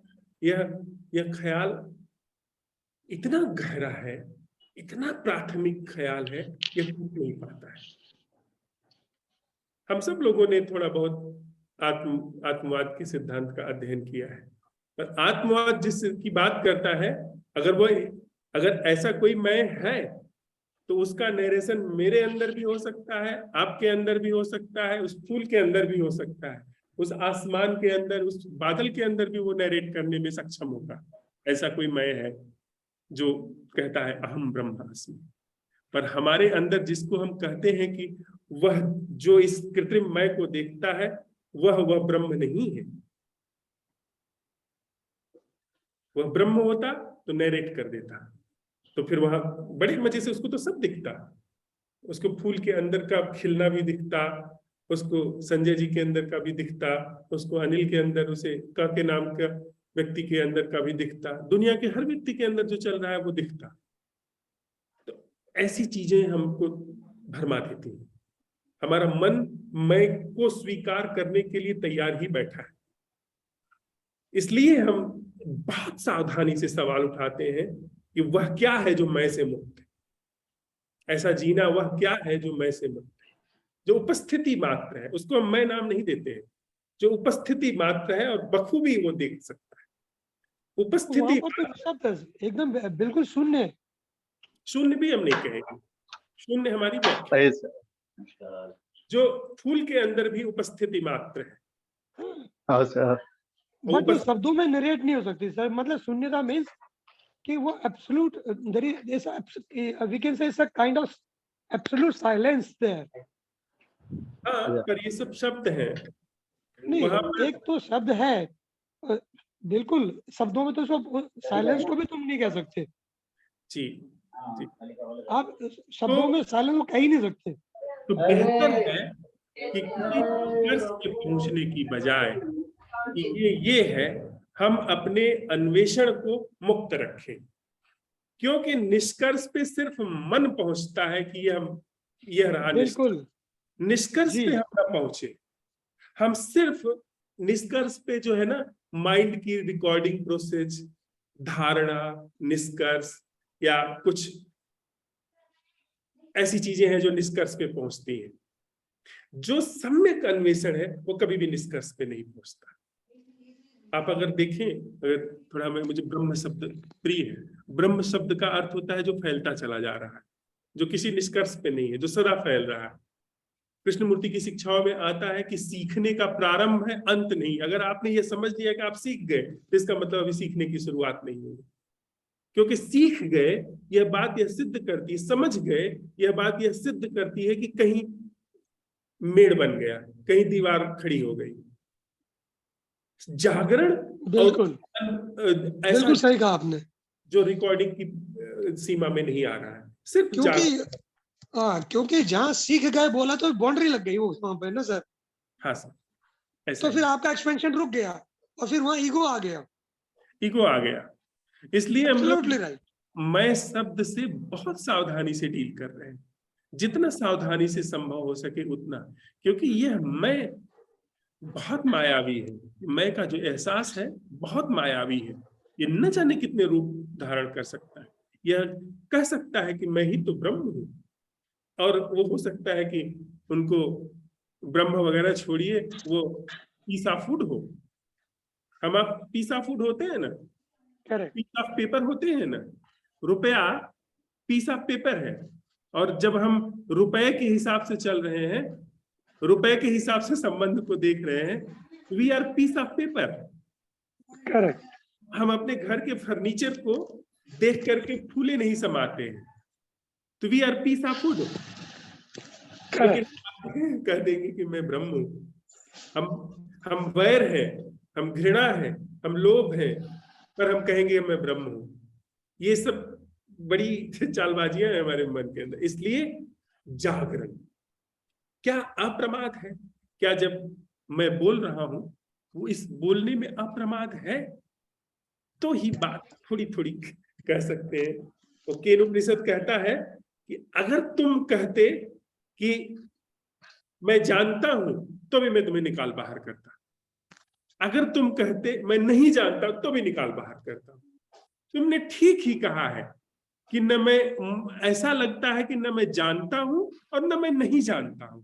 आप केनोपनिषद पढ़िएगा, शिष्य कहता है कि न ऐसा है कि मैं जानता हूं, न ऐसा है कि मैं नहीं जानता हूं।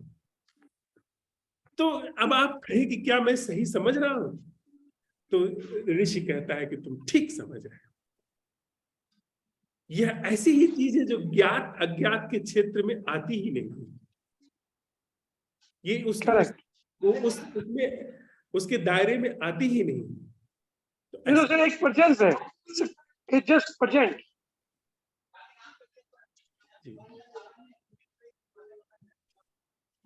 कोई और प्रश्न हो? नहीं तो मैं सुरमिता जी से प्रश्न है कि जैसे इन्होंने कहा, मैं उसका थोड़ा सा एक्सटेंशन चाहता हूँ। जी इन्होंने कहा कि एक कृत्रिम मैं होता है और एक दूसरा होता है जागरण जो होता है, उसको जागरण कह देते हैं, मैं तो कह नहीं सकती। तो ये मेरे को ऐसा लगता है कि ये स्वार्थ से निर्मित है, जो जागरण के अतिरिक्त जो है। तो मैं मतलब ये पूछना चाहता हूँ कि स्वार्थ में ये सब भी आता है कि मेरा शरीर स्वस्थ रहे और मुझे भोजन मिलता रहे, और साथ में स्वाद इत्यादि की जो इच्छाएं होती हैं, मतलब विषय की जो इच्छाएं होती है वो आती हैं। तो क्या ये सब हटाई जा सकती है? सिद्धार्थ, प्रकारांतर से सीधे कभी भी शारीरिक चीजों के साथ छेड़छाड़ मत करना। यह स्वाद न लूं, यह काम वासना मेरे लिए बहुत घातक है, या अच्छे वस्त्र पहनना, अच्छे तरीके से रहना, ये सब स्वार्थ है, ये सब पीड़ा है। इसको अगर इस तरीके से जाओगे कभी भी मुक्त नहीं हो पाओ। जागरण को अवसर दो, ऐसे जीवन को अवसर दो जिसमें यह सारी चीजें उघड़ जाए, पाई जाए कि इनका स्वरूप है, ये अपने से गिर जाती, काम वासना अपने से गिरनी शुरू हो जाएगी, क्योंकि जीवन का कोई एक बृहद रूप, बृहद आयाम प्रकट होने लगा। जो भोजन को लेकर के बड़ी पकड़ है, वो अपने आप धीरे धीरे क्षीण होती चली जाएगी, तुम्हें पता भी नहीं चलेगा, वो सब अपने आप होता चला जाएगा। लेकिन अगर इधर से हमने शुरू किया, जो तथाकथित रूप से साधु संत करते हैं, कभी मुक्त नहीं हो पाते। साधु सन्यासी कभी भी काम वासना से मुक्त नहीं हो पाते। ये तो जागरण को ही करने देना, जो करने देना, जागरण को ही करने देना। और जो अशोक जी की बात है, अशोक जी बड़ी प्रामाणिक बात उठा रहे हैं। वो कह रहे हैं कि यह जो मैं है, जो देखता है, हम सबके अंदर ये सब चीजें काम कर रही हैं। अच्छा, जैसे अभी शुरू के प्रश्नों में यह बात आई थी कि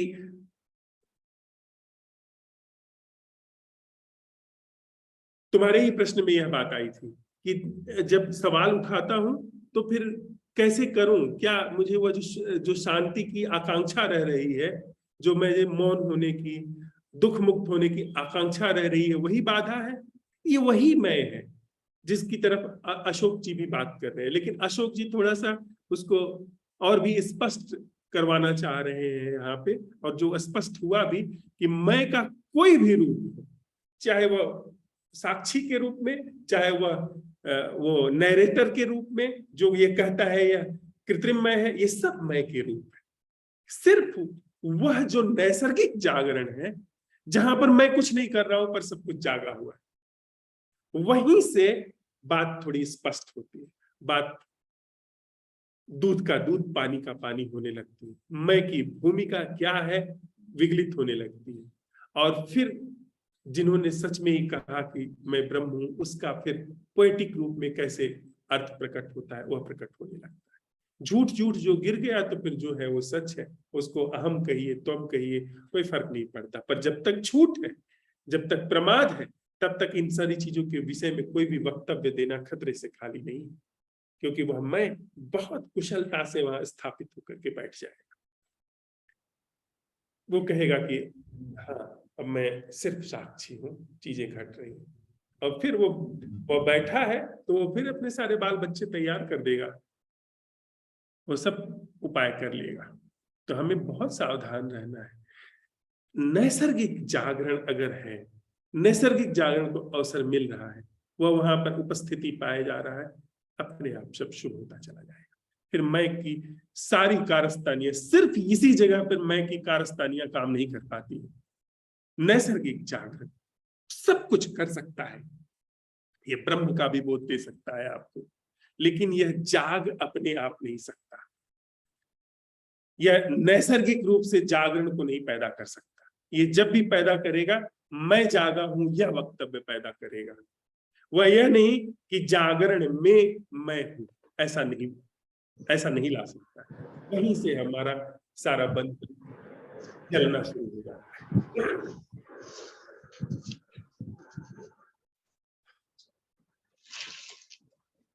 क्या कुछ प्रश्न है क्या? ज्योति ने लिखा है कुछ, सर ने कहा था किसी का प्रश्न हो तो पूछिए। ये नहीं कहा था जिसको जो जो पता हो। अरे देवी, वो एक ही बात है, प्रश्न है और हम शेयरिंग भी कर रहे हैं। केवल मेरा ही अधिकार थोड़ी है इस संवाद में बोलने का, हर व्यक्ति अपनी बात रख सकता है यहाँ। धन्यवाद उमेश जी, और सभी मित्रों को धन्यवाद। थोड़ी देर के लिए हम लोग साथ में बैठते हैं, फिर सुरोमिता जी हमको कुछ सुना दें।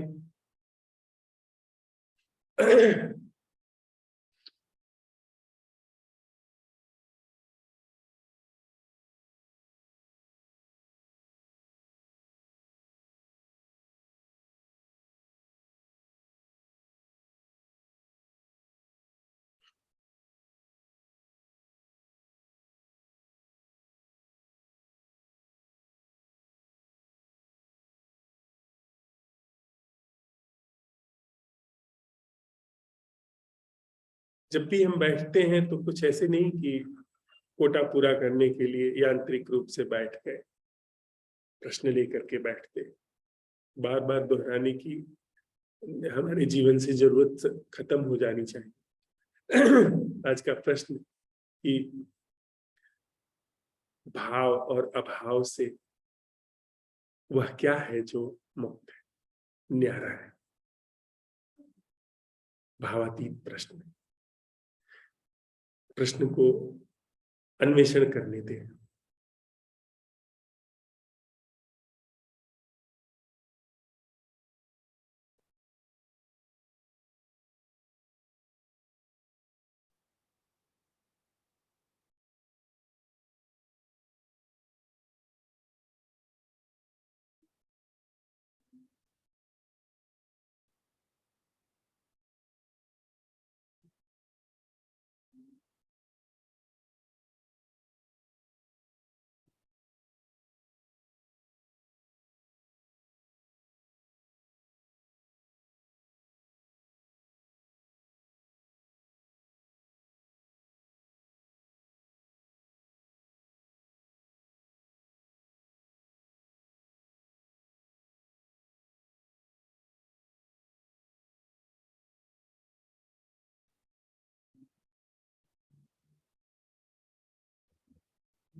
सुमिता जी।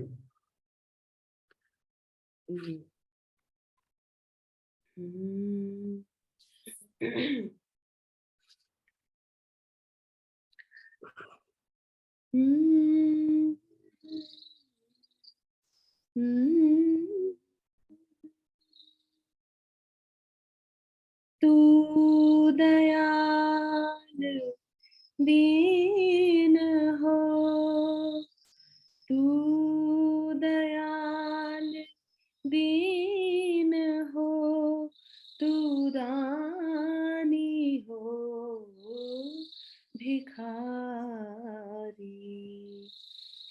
तू दयाल दीन हो, तू दानी हो भिखारी। हो प्रसिद्ध पात की, हो प्रसिद्ध पात की, पाप पूंज हारी। तू दयाल दीन हो, तू दानी हो भिखारी। नाथ तू अनाथ को, अनाथ को बहुत अच्छे से काम हो गया भाई, सब घर भी सारा हो गया है। नाथ तू अनाथ को, अनाथ कौन मोसो, मो समान आरत नहीं, आरती हर को सो। तू दयाल दीन हो, ब्रह्म तू हो जीव हो, तू ठाकुर हो चेरो। तात मात गुरु सखा तू, तात मात गुरु सखा तू, सब विधि हो तू मेरो। तो ही मोहे नाते अनेक, मानिया जो भावे। जो तुलसी ही कृपाल चरण शरण भावे, तू दयाल दीन हो, तू दानी हो भिखारी। ओ प्रसिद्ध पात की पाप पुंज कारी, तू दयाल दीन हो।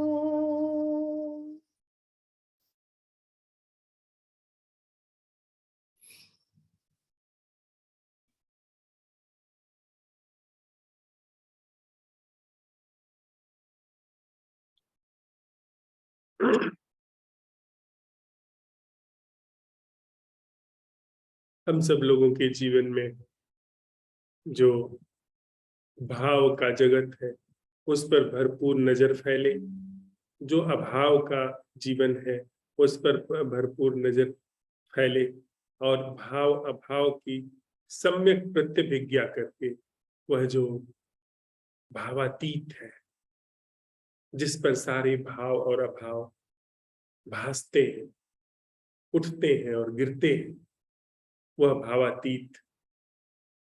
और उस भावातीत के लिए प्रश्न हमारे जीवन में मुखरित हो, हमारे जीवन में यह प्रश्न चमके, माजा जाए, जिससे कि भावातीत भली भांति हमारे जीवन में प्रकाशित होता है, अवतरित होता है।